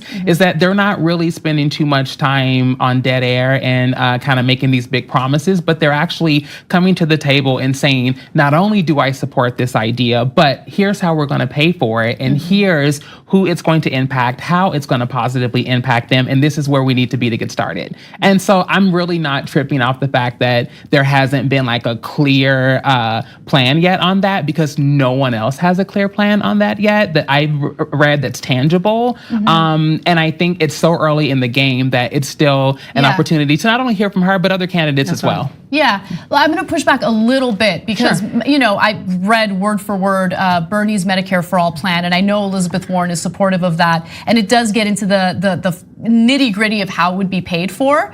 But, you know, are there other ways to achieve it, as long as you have the end goal of you know, you get rid of these private insurers that are ripping American consumers off, screwing them over, and you have a system that covers everyone. It's not about access. We all have access, right? It's about ensuring that we're all covered. Right. Yeah. And I know I've heard some of those talking points too, to be honest, but I also know that like Bernie, it's been like, what, 40 years, like in the Senate. So I feel like that there is, let's just be real about it. I love that, first of all, Warren has said that her and Bernie have been friends, that they support each other's ideologies and vision for the American people, despite media's attempt to try to pit, you know, Bernie supporters and Warren supporters against one another. We see through that, and we're just like, you know, how do we win together? Right. Which I think is a smart strategy. It is. Yeah. But the other piece is that I think that there's some double standard there again. Like we expect because Warren has already came out and she's proposed more plans than any other candidate, and they're bulletproof. It's kind of one of those things where it's like, okay, but are we holding that same standard to other candidates who, even some of the ones who are proposing these things, like how to, because sometimes it's like, okay, and $1 billion for this and 5, but when you actually go to do the math, the math doesn't add up. And so like, I think that that's what I would implore people to do, is not just read on the surface, but actually take the time to figure out if this is something that could work. And if so, if the candidate that you're choosing is going to be able to be accountable to that. Yeah, and I definitely think everyone should go straight to the policy. Don't read the media's summary of it or their spin of it. And I'm not even saying a specific media organization, whatever. Go straight to the policy, go straight to what they're proposing, read it word for word, and be an advocate for yourself and you know, really understand what they're fighting for. So that was a terrible response from this person. I mean, and you know, Anna Kasparian at the end is telling her, you know, you should focus on the policy. That's the main thing, and don't listen to the spin of the media. Obviously, this person, her name is Ashley Marie Preston. I'm not sure who she is. She's a trans woman, and she's, I don't know, I guess a media personality or something, writes articles for publications or whatever. But she's like, she obviously doesn't know anything about the policy, and then she's going out there and pretending as if she's on top of the policy, and you know, I've gotten everything buttoned up and figured out and this and that, and like, it's so condescending talking about. And she talks about how Bernie's been in the Senate for 40 years or whatever, or been in politics for 40 years, and I can't stand when they use that fucking. They can't stand that fucking. Excuse me, I can't stand when they use that fucking talking point, because it's just stupid and makes no sense.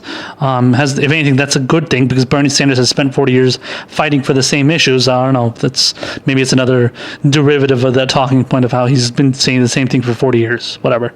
But yeah, but it's, so this person, I mean, so they're saying, this Ashley Marie Preston person is saying that certain people are part of the problem and they're not problem solvers. Oh, I'm a big time. I like to solve problems.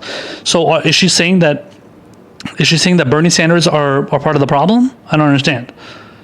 Just because of what? Because we're demanding specific policies and asking, or I'm sorry, asking for specific like promises on policies and stuff. That's like a bad thing all of a sudden. So I mean, it's just a very condescending tone to take. It just makes no sense. So she continues and she says,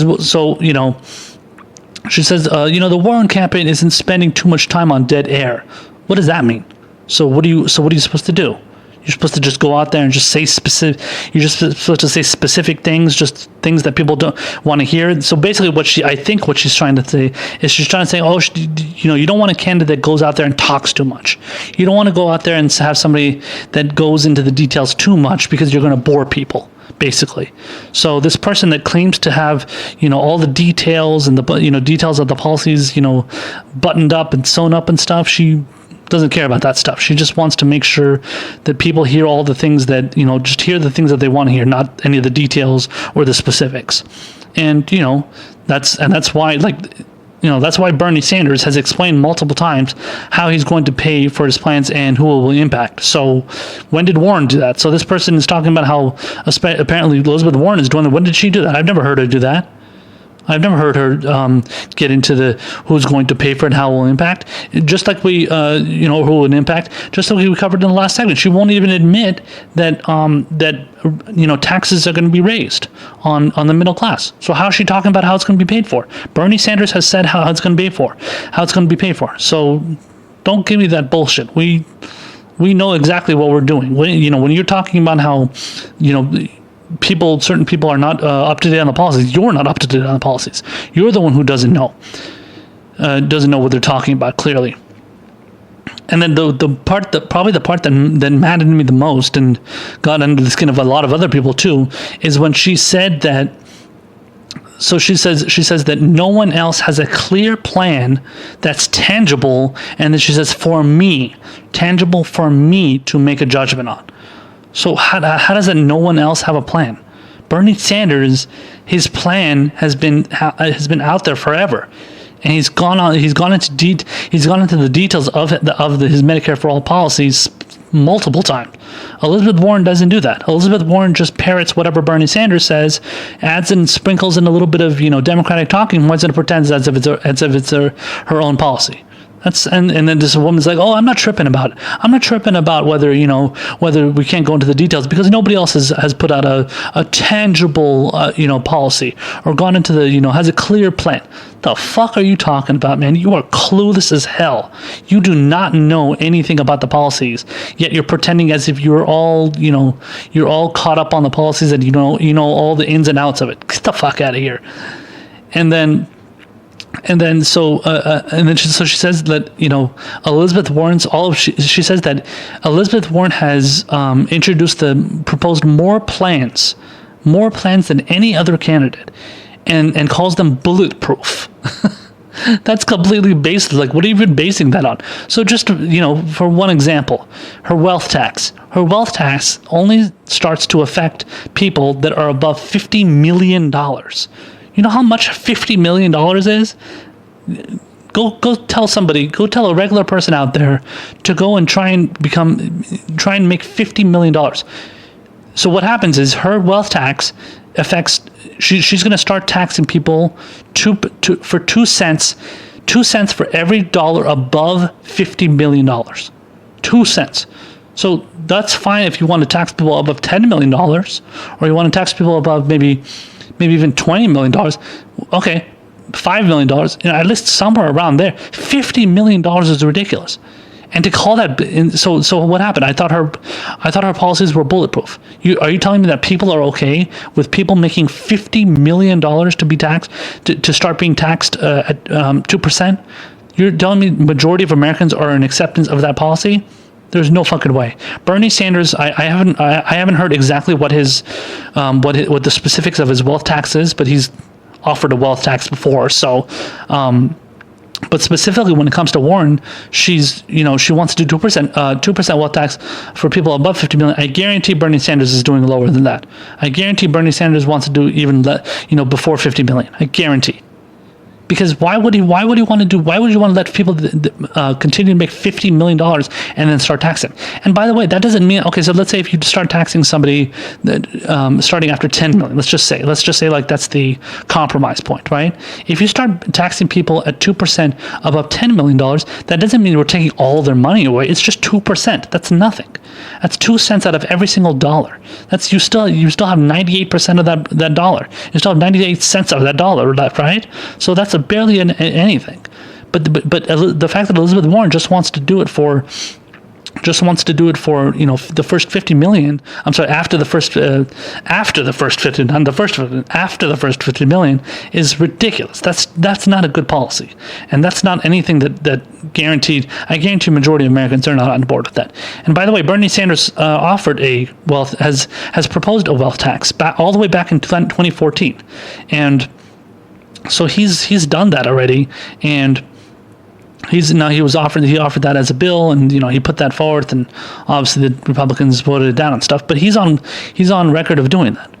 So there's no secret about what Bernie Sanders wants to do, and the fact that he did that all the way back then when Elizabeth Warren was already in office, in the Senate. That's kind of suspicious, considering that she wouldn't back that.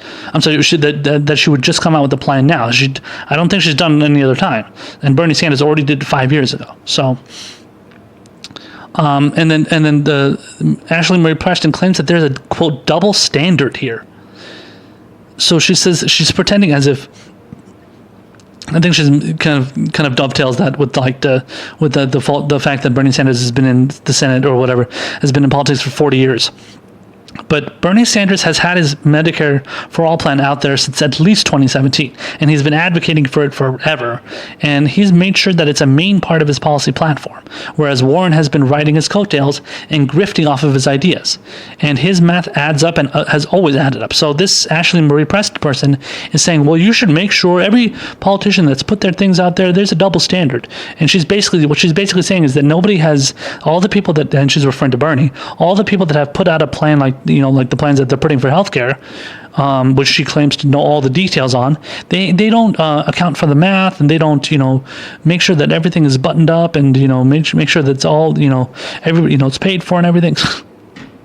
Bernie Sanders has already done that. Again, Elizabeth Warren can't even admit that the taxes will be raised on the middle class, and that it's going to be offset by the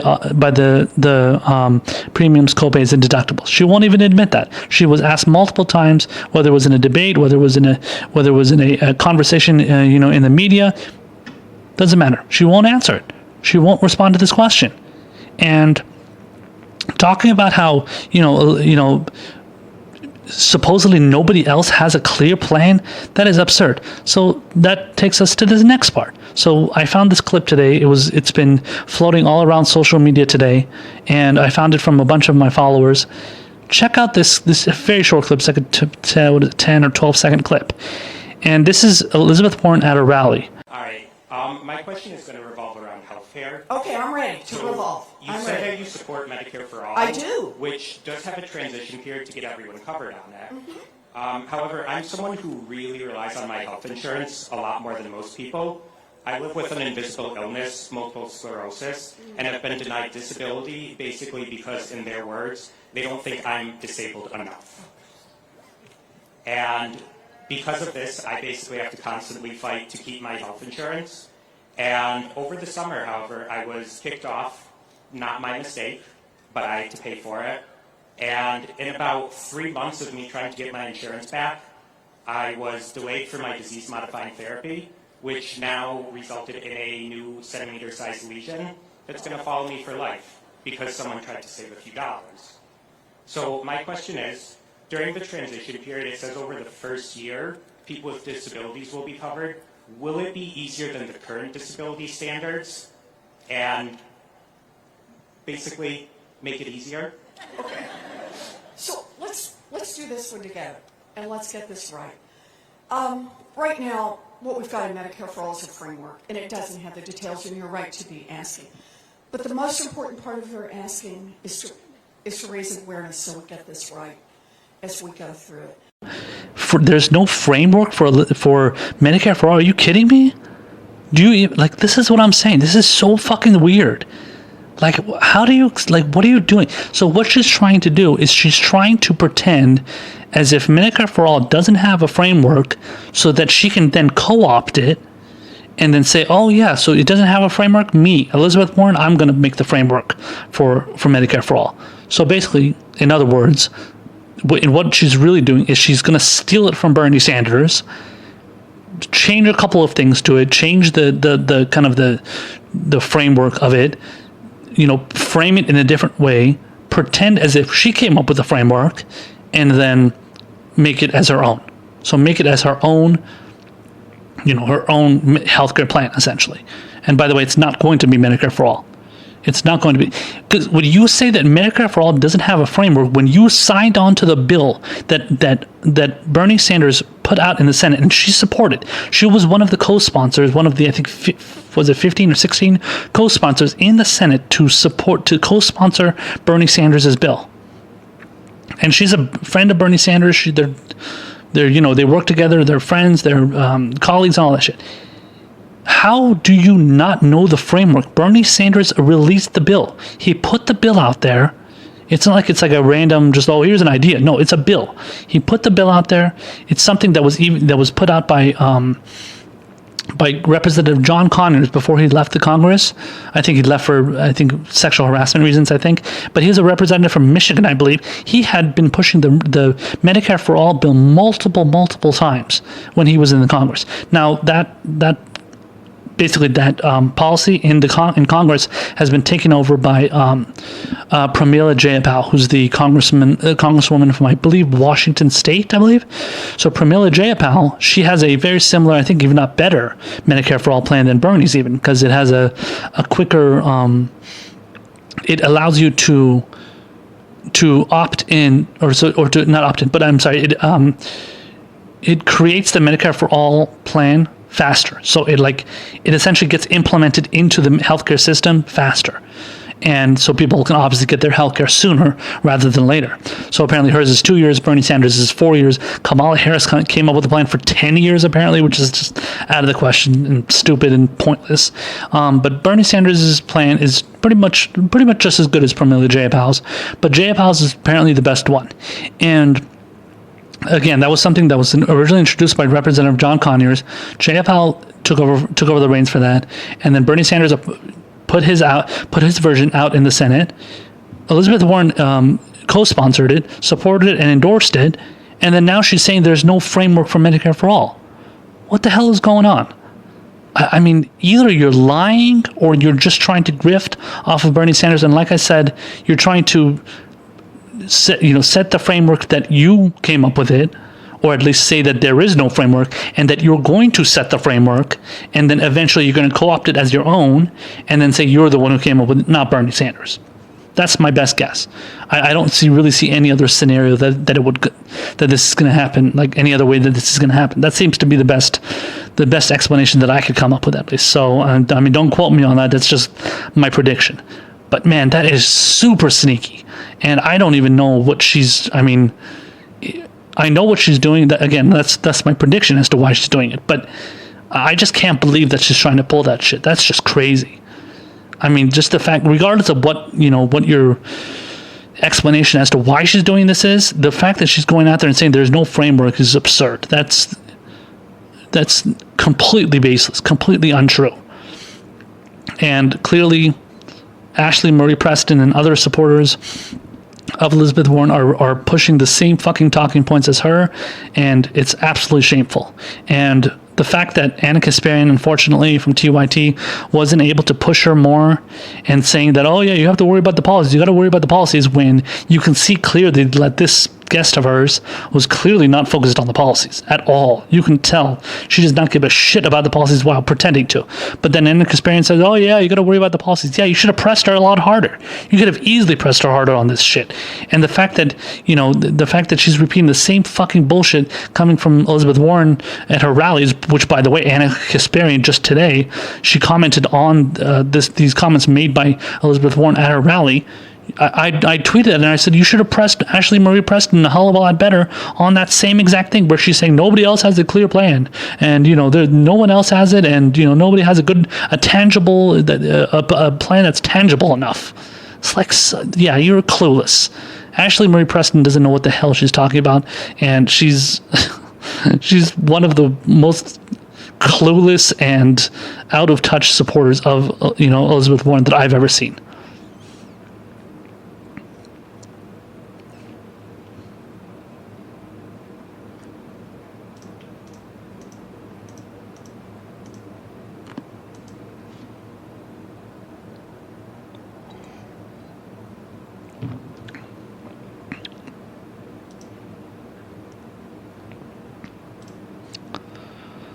So Pete Buttigieg, who is obviously running in the Democratic primary, he's come out with his own bullshit Medicare for All plan. He calls it Medicare for All who want it.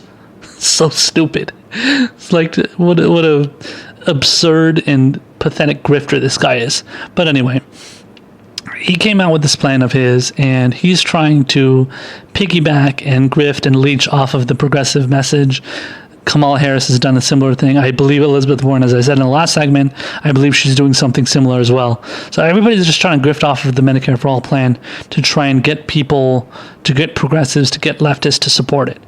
But this is probably one of the worst versions of it, because so-called versions of it. But this is one of the worst and most blatant attempts at pretending as if you believe in Medicare for All, because it's not Medicare for All.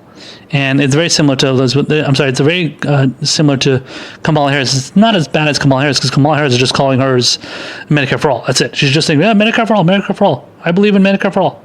So whereas Pete Buttigieg, he's Medicare for All who want it. So the guy he's not as bad as Kamala, because Kamala at least is just kind of pretending as if she's a progressive and she agrees with Medicare for All when she claims. She was asked by Cenk Uygur recently, when she was in Iowa, she was asked, do you support Medicare for All, the form that Bernie Sanders and progressive support. She says, I believe in a public and a private Medicare for All and private Medicare for All. So at least she's at least Pete Buttigieg is a little bit more honest in the fact that he believes in the in a private system existing in Medicare for All, because at least he's saying, at least he's not just calling it Medicare for All, he's calling it Medicare for All who want it. But it's still bullshit. But anyway, so let's get into the details here. He wrote an op-ed opinion piece for the Washington Post, and the title of the article is "Here's a Better Way to Do Medicare for All." Medicare for All. And this is from Pete Buttigieg. So let's get into the substance of the piece here. Let's get into the body of the piece here. It says, earlier this year, I lost my father to cancer. I make decisions for a living, but nothing could have prepared me for the kind of decisions our family faced as his illness grew more and more serious. But as challenging as that time was for my family, one thing we did not have to worry about was whether his illness would bankrupt our family, because he was covered by Medicare. We were free to focus on what mattered most. I want every family to have that same freedom, but as anyone who has ever visited a doctor knows, healthcare in the United States remains too expensive, too complicated, and too frustrating. The system seems almost designed to leave us feeling powerless and confused. As president, I will put Americans in charge of their own healthcare with affordable choices for all. I'll ensure that every American has access to affordable coverage either through private insurance or a public alternative. If a private insurance plan through your employer or the marketplace isn't affordable, you can get a plan that is. It's what I call Medicare for All who want it. So let's just stop right there. So this is something that Kyle Kulinski has put forth. This is I think somewhat Bernie. I don't think Bernie Sanders has officially put forth this idea. I think maybe some of his kind of his supporters and aides and stuff, and people that post on social media and stuff have said. But what Pete Buttigieg is doing here, and this is something he, by the way, did in the last debate that he was in. So the September 12th debate that I mentioned before, he said this in the same exact thing. He says, I want to give people a choice to be in healthcare to have a private insurance healthcare or public insurance. So public insurance being Medicare for all. I want to give people the choice. I want to give people the choice. I'm giving people the choice. This is what I believe. I believe in giving people choice. So he just keeps saying this. He keeps saying this. Dude, you're not giving, when you're giving people the choice to be part of a system that is going to screw them over, you're not helping them. You're giving them the choice to be screwed over by a greedy, rapacious, for-profit healthcare system, insurance system, mafia-like system, mob-type system, where they can easily get screwed over by these for-profit companies who just want to make money. They don't give a shit about you. They don't give a shit about giving you good healthcare. They just want to make money off of you. And then every now and then they'll throw you a bone with some decent healthcare. But then if you even manage to get decent healthcare, they end up paying you up the ass with copays, premiums, and deductibles, which, as we've talked before, would not exist under a Medicare for all system. This is something that Pete Buttigieg wants to keep. This is something that the establishment Democrats want to keep. That's why they love Obamacare so much, because they want to continue the profits to keep rolling in for those insurance companies. They don't care about what people are going through. They don't care about the fact that they're being screwed over by the insurance companies. They want to keep letting them do to us and do to people what they've been doing. And Pete Buttigieg going out there and trying to say, like, well, we're giving the choice. We're giving you choice. We're totally in favor of choice. Choice is a wonderful thing. You have the freedom to choose. No, I don't want to have the freedom to choose. I don't want to have the freedom to choose whether I'm going to be fucking screwed over or whether I'm going to get good health care. And this talking about all comes from the fact that, the regular people, American people, whatever, people in this country, they love their private insurance. They're absolutely obsessed with their private insurance. Okay, maybe people love their doctors. Maybe they love their hospital, something like that. Okay, fine, you can go with that. But don't tell me people love their insurance. Nobody loves insurance. Nobody loves the companies that are screwing them over. If you've ever, he even said it in this thing. He said that it's too, what does he say? It's too... He says healthcare in the United States remains too expensive, too complicated, and too frustrating. So he, in a way, admits it, but he doesn't say anything about the insurance companies. He doesn't say that the insurance companies are making things too expensive, too complicated, and too frustrating. What he does is he simplifies it and he dumbs it down, and he talks about just healthcare. Healthcare is complicated. Healthcare is expensive. Healthcare is frustrating. Yeah, we know that, but it's also the insurance companies. The insurance companies are the ones that are giving you that access to healthcare, and then with that, they're screwing you over by giving you all the copays, deductibles, and premiums, and then charging you up the fucking ass with ridiculous costs, extra costs, overhead, all that stuff. All the stuff that that's meant to screw you over, the insurance companies are involved in it, and Pete Buttigieg apparently wants to continue that trend. He wants to keep that trend going because he loves it. He loves that system. He loves the fact that these rapacious for-profit insurance companies are screwing you over. So let's continue here. It says, many Democrats have proposed a Medicare for all plan, and while each of us would achieve universal coverage, no, you wouldn't, there's a real difference between the plan I'm announcing on Thursday and the ones offered by candidates such as Senator Bernie Sanders and Elizabeth Warren. Elizabeth Warren hasn't offered the same plan as Bernie Sanders. Again, I have to repeat that multiple times. Rather than flipping a switch and kicking almost 160 million Americans off their private insurance, which is bullshit, including 20 million seniors already choosing private plans within Medicare, my plan lets Americans keep a private plan if they want to. So yeah, I'm going to let you keep getting screwed over by these for-profit greedy insurance companies if you want to. If private insurers are unable or unwilling to offer better plans than they do today, they don't. That's the problem. Competition from this public alternative will naturally lead to Medicare for all. You fucking idiot. Stop pretending as if private insurers are totally they're fucking angels, as if they're going to do everything so wonderfully for you and they're going to be trying to do everything they can to help you out. It's so fucking... This guy is such a fucking snake. I can't stand it. And so it continues here, and with my plan, we can achieve universal health care and a public alternative without raising taxes on the middle class. How's that possible? I've always said that anyone who lets the words Medicare for all escape their lips should tell us just as plainly how they plan to get there. The only way we'll rally Americans behind a reform that affects so much of our lives and our economy is if we're honest and straightforward about the details. So I'll be upfront. My plan will cost about $1.5 trillion over a decade. That's it? Paid for by cost savings and corporate tax reform to ensure big corporations pay their fair share. Yeah, you're not going to fucking do that, man. Get the hell out of here. Trying to pretend as if you're as if you're actually going to hold the big corporations accountable. Nobody fucking believes that, man. You're fraud. Anyway, so let's go on to the next part here. It says, my approach isn't just the right thing to do for Americans. It will bring us together rather than push us even further apart so we can achieve our bold objective of universal affordable health care. Why doesn't he? This is what I'm saying. Why don't you just believe in regular universal Medicare for all single payer health care? Why do you keep talking about getting us there?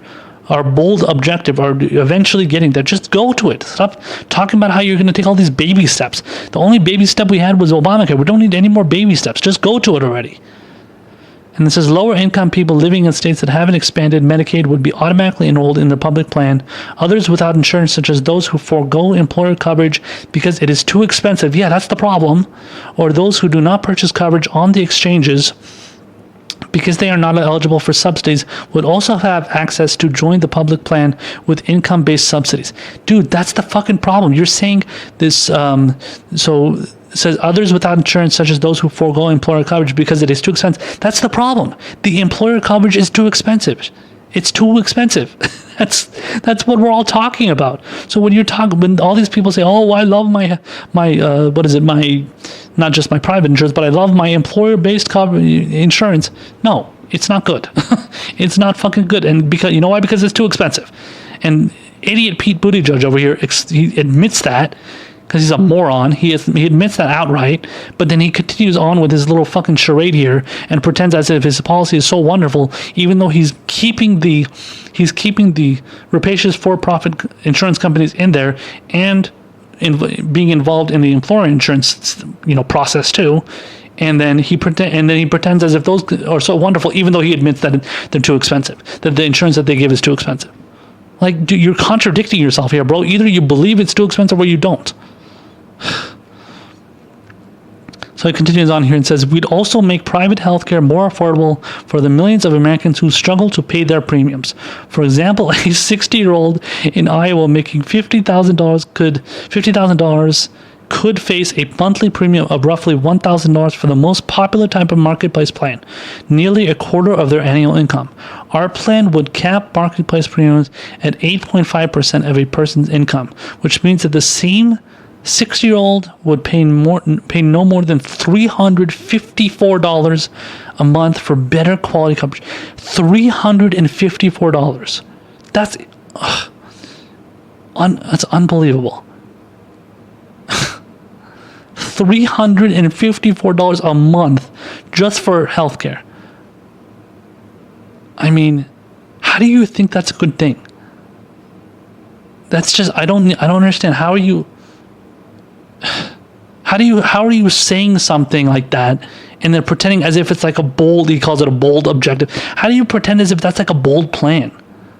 How do you pretend as if like, oh yeah, I'm totally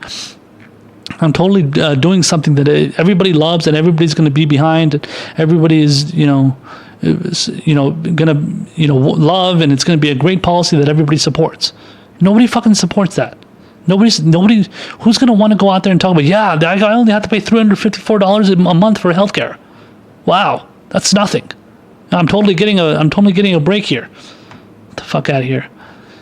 And it says, my plan would also take an extra step to reach universal coverage. Again, he says it, without just reaching universal coverage, by automatically enrolling those eligible for free coverage in Medicaid or the public coverage alternative. And anyone who falls through the cracks and ends up needing health care would be retroactively enrolled in the public plan. How's that possible? So you're telling me that the people I mean, that isn't, that, I don't know. I'm trying to understand what, so falls through the cracks as in what? Gets kicked off of his, if this person gets kicked off of their healthcare plan or their private, is he talking about the private plan? I don't understand. If you're talking about their private plan, that's what they do. The private insurance companies kick you off their private plans, and then so his solution is that you will be able to rely on a public plan if you get kicked off your private plan, but you shouldn't get kicked off your private plan to begin with. A public plan would never kick you off to begin. So just do the public plan. What's the point of doing the private plan? See, that's the problem. This idiot, he can't figure out the fact that the private plan is the problem. And then he's saying, well, if you get kicked off your private plan, we'll put you on the public plan. Well, why don't you just cut the middleman out and just go with the public plan? Just do it the public insurance that's going to essentially be Medicare for all. Well, not your version, but it would basically be Medicare for all, or it would be a single payer or universal healthcare system. But no, he wants to keep that private insurance in there so that he can continue sucking up to the insurance industry. And then the last couple paragraphs here says that's the only part of our plan, of how our plan would empower Americans. We'd also ban the surprise medical billing that has left patients slapped with 5 or 6 figure bills after a bike crash or a heart attack. We'd limit out-of-pocket costs for seniors on Medicare and ensure that health providers such as hospitals price their services fairly by capping out-of-network rates at twice what Medicare would pay for the same service. My administration would also bring transparency to pricing and reduce the wasteful administrative costs that ultimately get passed down to patients. On top of Medicare for all who want it, our campaign will be putting forward additional plans to address issues such as drug pricing, innovation, and health equity. With bold and unifying policies such as Medicare for all who want it, let's bring down costs and guarantee coverage for everyone. Let's put power into the hands of each American and create a healthier future for us all.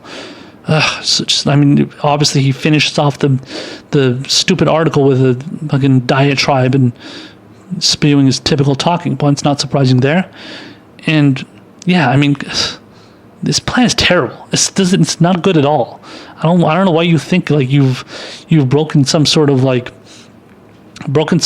progressive barrier and you're doing things that people absolutely support. This guy he's clearly just trying to suck up to the insurance industry and trying to do favors for them. And like I said before in another segment, Pete Buttigieg is a big receiver of the donors coming from celebrities. So, and what do celebrities have? They have private insurance. So when he's getting donor money from celebrities, he's trying to do their bidding. Compared to Bernie Sanders, who's getting the donor money of regular people, over 1 million individual donors of regular people, he's going to go and do things for regular people.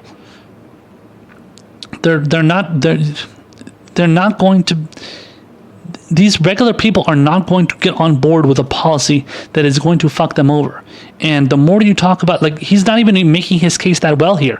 And he's talking about how, leaving patients slapped with 5 or 6 figure bills after a bike crash or heart attack. That's the point. That's what private insurance does. Private insurance gives you ridiculously high medical bills that screw you over. But this guy's talking about how we're going to ban the surprise medical billing. How about just not having them at all? You can't just ban them. That's what private insurance does. Private insurance forces you to receive high bills and big copays and big deductibles and big premiums and ridiculous medical costs. This guy wants to talk about banning medical billing, surprise medical billing. So, but if you have Medicare for all, you're not going to get any medical billing. You're not going to get any of those surprise medical bills. You're not going to have to deal with that kind of shit because it's all funded by taxpayers.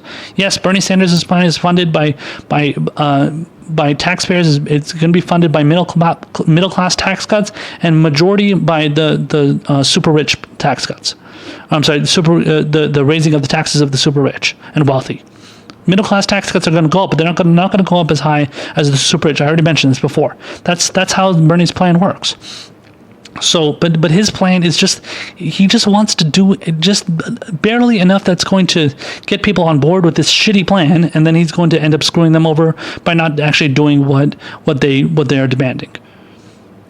So when it comes to the whole existence of private insurance, this was something, and this is a clip I played before of Cenk Uygur explaining why it's bad for the public insurance to exist, the private insurance to exist along with the public insurance.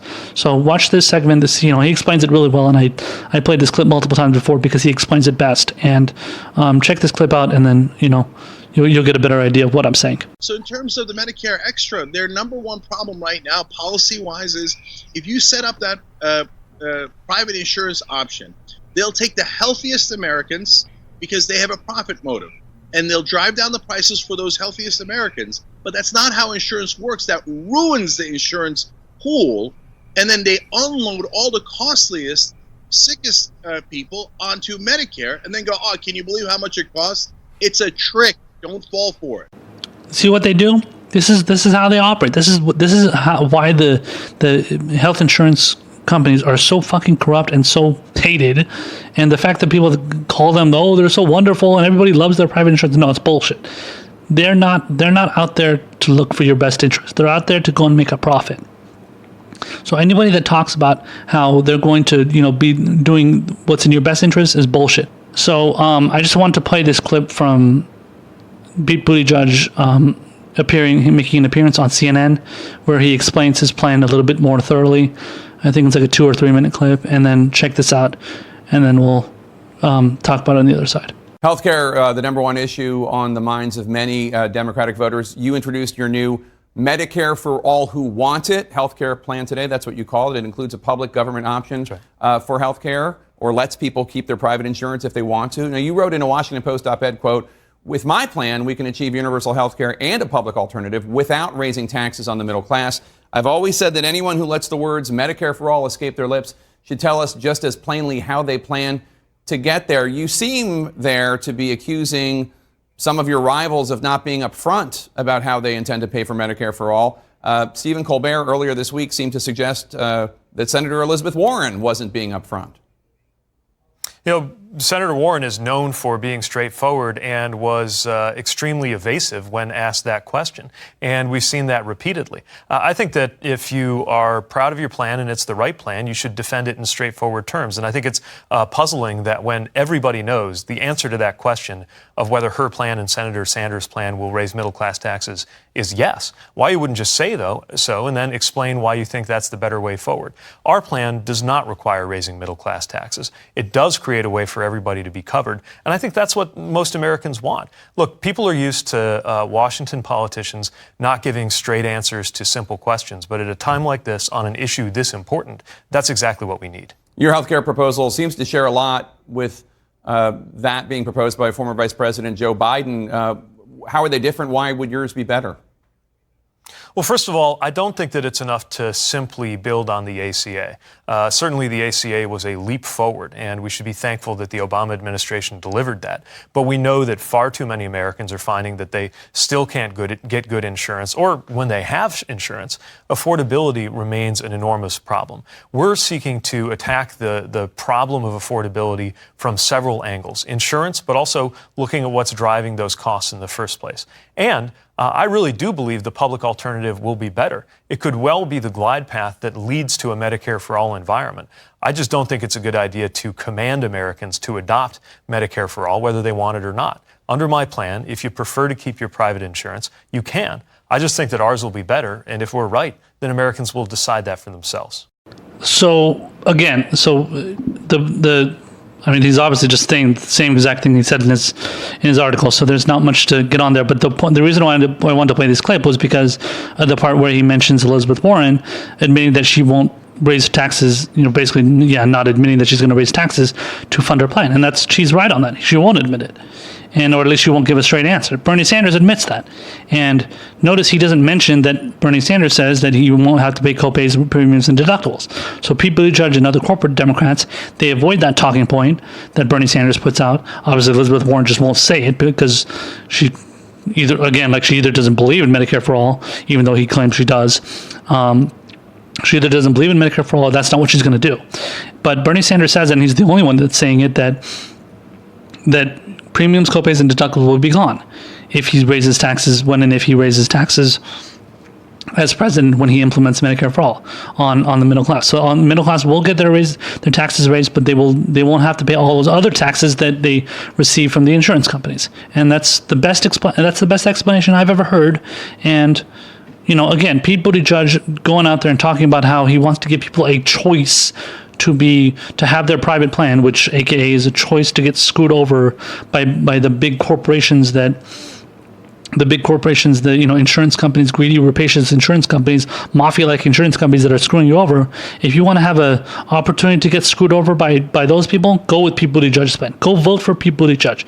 Go vote for the guy that's getting donor money from celebrities who have private insurance and want to keep their private insurance. I guarantee there are not majority of people out there who are talking about how they want to keep their insurance. Do they want to keep their doctors? Yes, they do. That's perfectly fine. Keeping your doctor is different than keeping your insurance. And I covered a poll a while back on this show about how people would be willing to get a Medicare for all, have a Medicare for all system as long as they can keep their doctors, not keep their insurance.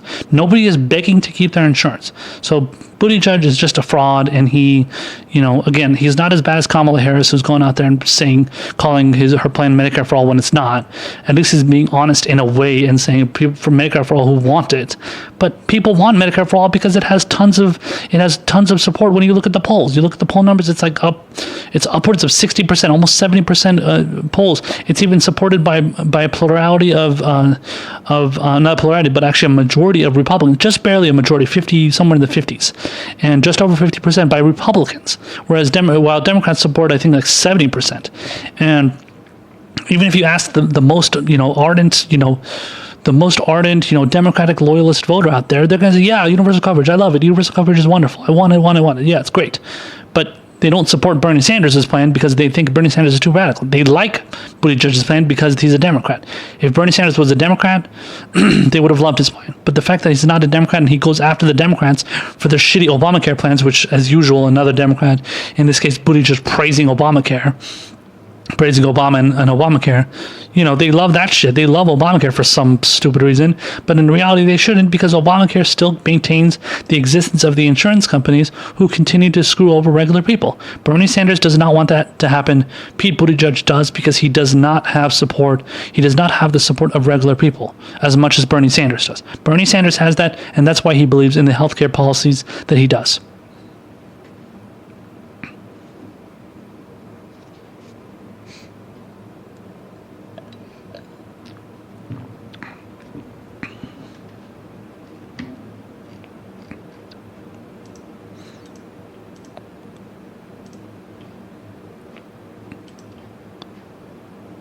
So I came up on a article that talked about how never Trump Republicans are pretty much decided on who they're going to support in this, in this primary and also in the general election, assuming he gets there, and that's Joe Biden.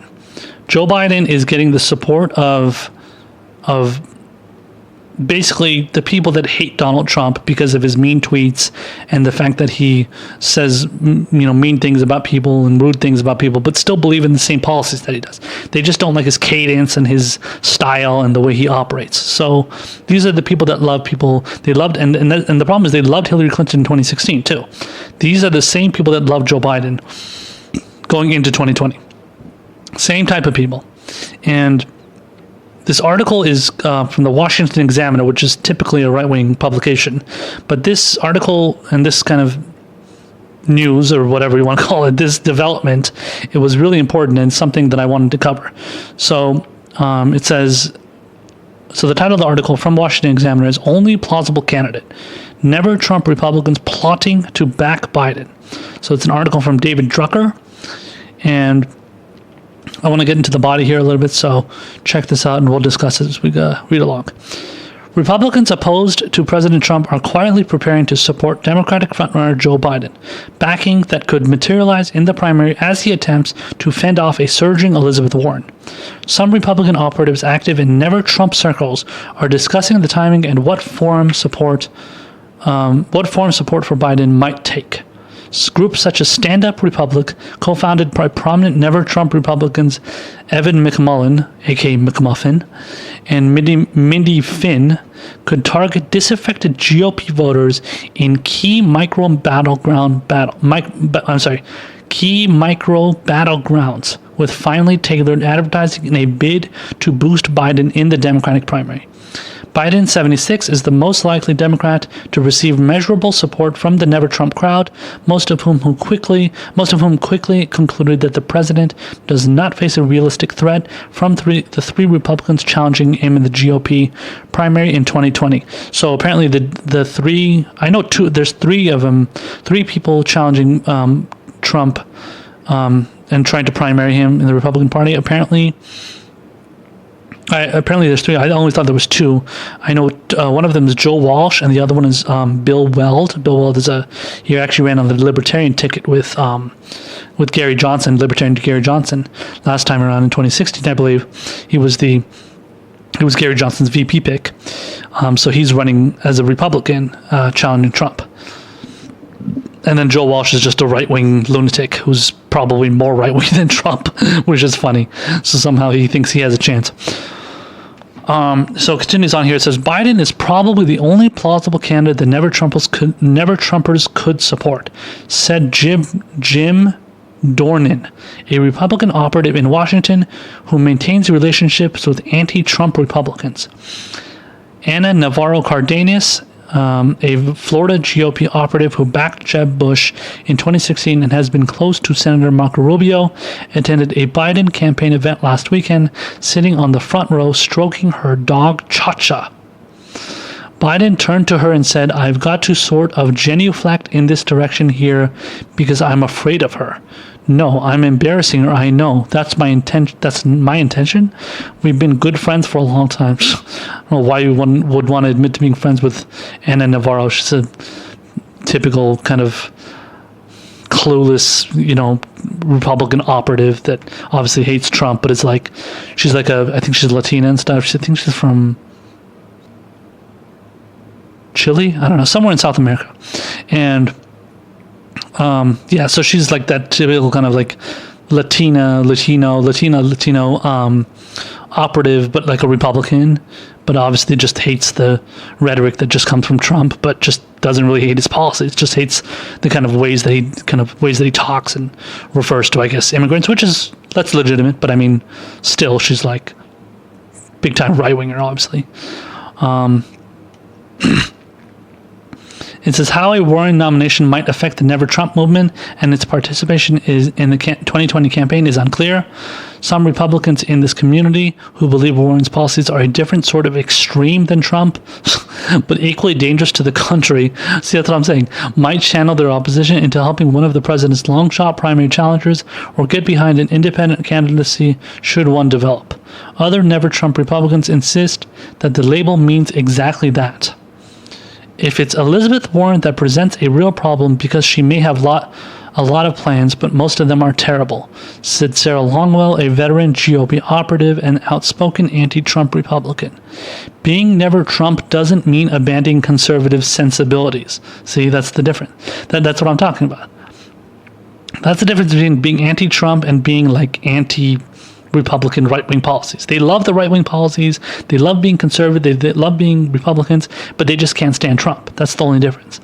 Never Trump means what it says. Never Trump. Under no circumstances can you embrace that man coming back to the White House, countered Jerry Taylor, who runs the Niskanen Center, a centrist Washington think tank that has become a gathering spot for anti-Trump Republicans. Ugh. It's a terrible place you would want to be affiliated with. Sounds like something from Third Way.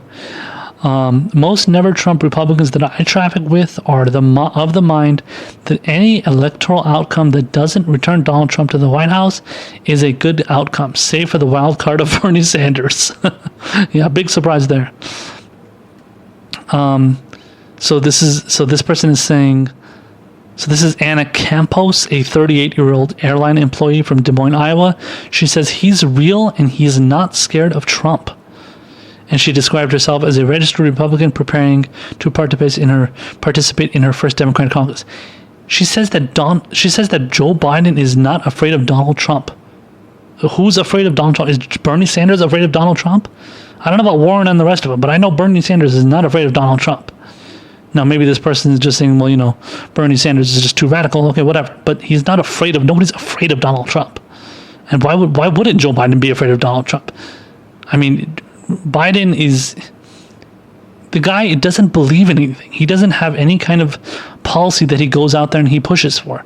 His rallies are boring. His supporters are totally unenthusiastic. They don't believe in anything other than just being anti-Trump. So the same people that support Joe Biden, so the typical kind of Democratic centrist, you know, moderate Democrats, those people are the same. They're just like the anti-Trump Republicans. They just don't like Trump. And they don't believe in any actual policies. So they're just a bunch of clueless robots that just spew the same fucking policy, same fucking talking points that you hear from any establishment type politician, whether it's Republican or Democrat. But in this case, these are people that are, you know, that are Republicans that are supporting Democrats. This person, you know, was a Republican before, and now she wants to become a Democrat because she hates Trump. And then the last few paragraphs here says, what interests Republican operatives opposed to Trump, in addition to Biden's relative moderation, is the former vice president's strength against Trump in key 2020 battlegrounds. In hypothetical matchups in heartland states such as Michigan and emerging swing states such as Arizona, Biden has led Trump and tends to outperform Warren and Sanders. Okay, this is the same exact thing they said about Hillary Clinton. They said that Hillary Clinton would do well in those states like Michigan, another thing, Arizona, Michigan, Wisconsin, Pennsylvania. Now, Pennsylvania is the home state of Joe Biden, so I mean, maybe he'll get that. But Pennsylvania, Michigan, and Wisconsin were all states that Hillary Clinton didn't even campaign in during the general election. And Wisconsin and, I know Michigan, I believe Wisconsin, Bernie Sanders won in the primary. I believe Bernie Sanders beat Hillary Clinton in the Wisconsin primary in 2016. I know he beat Michigan. Michigan was huge. Michigan was one of the biggest upsets ever. But Wisconsin, I think he beat her too. But she didn't campaign in those three states, Michigan, Wisconsin, and Pennsylvania, in the general election against Trump. All she did was go and do fucking high-end fundraisers and with donors and stuff, and, you know, go to rallies with LeBron James and Katy Perry and stuff. Yeah, so, you know, I mean, this isn't the same exact thing, but who the hell knows how Biden's going to campaign? We don't know. If he's going to take the same mentality of, well, yeah, I just want to become president, I want to beat Trump, you're going to fucking lose. Trust me. You're not going to beat Donald Trump using the same mentality and the same strategies of a clueless robot like Hillary Clinton. In particular, many Never Trump Republicans have almost zero confidence in the ability of Sanders to upend Trump in potentially decisive Michigan, Pennsylvania, or Wisconsin states where culturally conservative, blue-collar voters will play a major role in which party captures each state's electoral college votes. I just said that Bernie Sanders beat Hillary Clinton, who's just as conservative, if not more conservative, than Joe Biden. Just, you know, he beat her in Michigan. So you're mentioning Michigan here, Wisconsin here, and Pennsylvania, as if like Bernie Sanders has no chance. Are you kidding me? This is what I'm saying. These people are totally clueless. Let's check out this last paragraph here, and then I'll continue on. It says, I think those voters are much more likely to vote for Joe Biden than they are Bernie Sanders, said Stuart Stevens, a Republican operative who in 2012 advised GOP nominee Mitt Romney, and this cycle is counseling Bill Weld, one of Trump's 3 long-shot primary challengers. So obviously Stuart Stevens is like brought on as an expert, as if he knows everything, and he's saying things that are completely ridiculous. And he's saying that Bernie Sanders doesn't have a chance in those states, in those specific states, Michigan, Wisconsin, and Pennsylvania. I mean, leave it up to these Never Trump Republicans, people that advised Mitt Romney and now is advising one of the people that's challenging Trump that has no chance. Leave it up to these fucking idiots to say, you know, ridiculous things that are just completely baseless. How the fuck do you know that Bernie Sanders doesn't have he beats Donald Trump in every single poll. I mentioned this before. He beats Donald Trump in every single poll that has ever been taken in a one-on-one battle with Donald Trump. Bernie Sanders beats him. That's clear and based on every single poll. Now, if you want, whether or not, again, if you want to take, I'm always of the opinion that you shouldn't take polls super seriously. You should always take them with a grain of salt. But that's the only evidence we have to go based on. And if that's the evidence that you want to use, that's what you want to. That's the evidence. So, and that proves that Bernie Sanders can beat Donald Trump and would beat Donald Trump in a general election, 1-on-1 against him. And then these idiots out there, oh yeah, he has no chance. Those voters are much more likely to vote for Biden than they are. How do you know that? What? Because he goes out there and says, I'm middle class Joe, and I'm totally with the regular folk, and I'm with the union voter, union workers out there, and I believe in unions. I don't believe in busting them up, even though I really do. And yeah, I'm totally like every regular person out there. I'm like every guy named Joe. I'm an average Joe. I'm average Joe Biden. Yeah, no, Joe Biden is going to lose to Donald Trump. I've been watching multiple segments from Secular Talk, Kyle Klinsky of Secular Talk. He's pointed out multiple times how Joe Biden is completely making a fool of himself with his rallies and interviews and statements and speeches and debates and all that stuff, media appearances, everything. Joe Biden he's not even close to what he was in 2008 when he was VP for 2008 and 2012 when he was VP for Obama, and he took on Sarah Palin and then Paul Ryan in the VP debates. He did good. Back then he was good, but right now he's a fumbling idiot, and he doesn't know what he's saying. He doesn't know if he's going left or right, literally. He doesn't know which way he's going. He's catering to one side, he's catering to another side, but honestly mostly he's catering to the right-wingers, obviously, the right-wing Democrats and obviously conservatives, and that's why they fucking love him so much. There's a reason why these people love him so much. And yeah, it's just like, that's just not, you're not catering to any regular person out there, and your policies are not supportive of anything that the regular people want. The only reason people like Joe Biden or know about Joe Biden is because his name is Joe Biden, and he was President Obama's nominee, and he was President Obama's VP for 8 years. Before that, he ran for president 3 times, and he lost each time in very early in the primary. Every single time he ran 3 times. The first time he was caught with a plagiarism scandal. The second time, I don't even know what happened. He just dropped out because he was doing shitty. And then the third time was in 2008 before he got chosen as Obama's VP. And he did shitty there. He polled at like 3%. He was doing nothing. Joe Biden is not a competent nominee. He is not a competent candidate. He only has popularity right now because he's a right-wing Democrat. He's a conservative Democrat that's loved by right-wingers, obviously, and conservatives that are not pro-Trump. And because he has name recognition. That's all it is. That's all he has to rely on. And all of his speeches are boring as fuck. He has no substance in anything that he says. He doesn't go into any kind of details in his policies because he doesn't believe in any policies. He just believes in grifting off of President Obama. He believes in pushing the same policies that got Hillary Clinton to lose to Donald Trump, pushing the same exact bullshit, maybe even worse than Hillary Clinton. And it's just not up. Who does it appeal to? His rallies are boring. He barely even ever does any rallies. But then when he does rallies, he's talking about having a fight with Corn Pop, and when he does debates, he's talking about record players and using words with kids. The fuck, I don't even know what is this guy talking about, man. He's so like out there. He's in fucking outer space right now. I don't know where his head is. It's either in outer space or it's up his ass. But whatever Biden is doing is not beneficial for the Democratic Party. It's not beneficial for the country, and it's going to put forth the same exact agenda that was endorsed, or not endorsed, but it was essentially embraced by Barack Obama, was embraced by Hillary Clinton. It's been embraced by the establishment Democrats, and these are all people that hate Bernie Sanders. And obviously, the never Trump Republicans hate Bernie Sanders too, and they think he's going to lose to Trump because he's a socialist. He's a big time lefty socialist, and they think he's going to lose to Trump. When in reality, Bernie Sanders kills Trump in every single poll that's done against him. So Bernie Sanders doesn't have any issues. Donald Trump has the issues. Look at how Donald Trump is doing one-on-one against Donald Trump.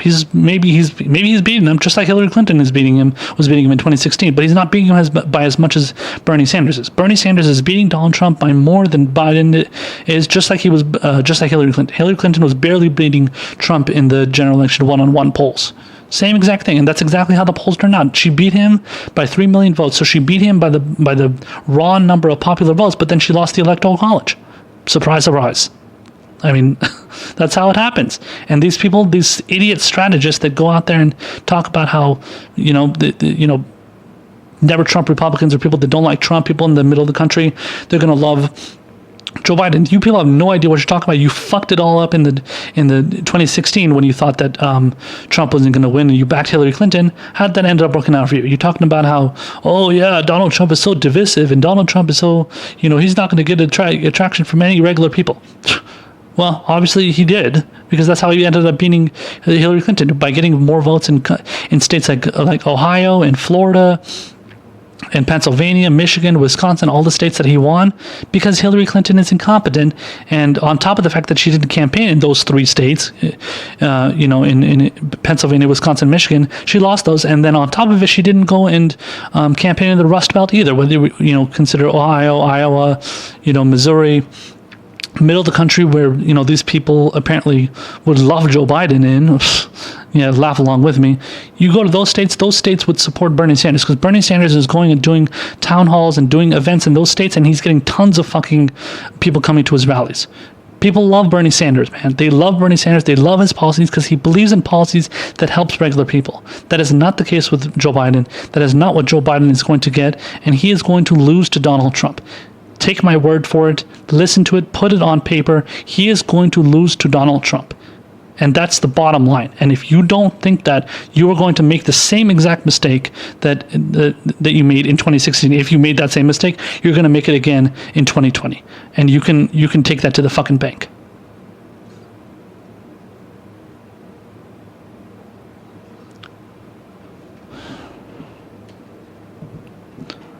All right, guys, that's going to do it for the Progressive Square today. Thank you so much for watching. Before we get going, once again, don't forget to check out my Patreon page at patreon.com/ProgBlacksmith. If you can become a patron, it would be greatly appreciated. Also, remember, if you want more information about this podcast, please check out #TheProgSquare on Twitter. That will direct you to all of my live broadcasts on Periscope, as well as every segment I post on YouTube. So thanks again for watching. We'll be back for the next podcast as soon as possible, and we hope you guys join us for that next time as well. Thank you so much for watching. Take care, everybody. Bye-bye.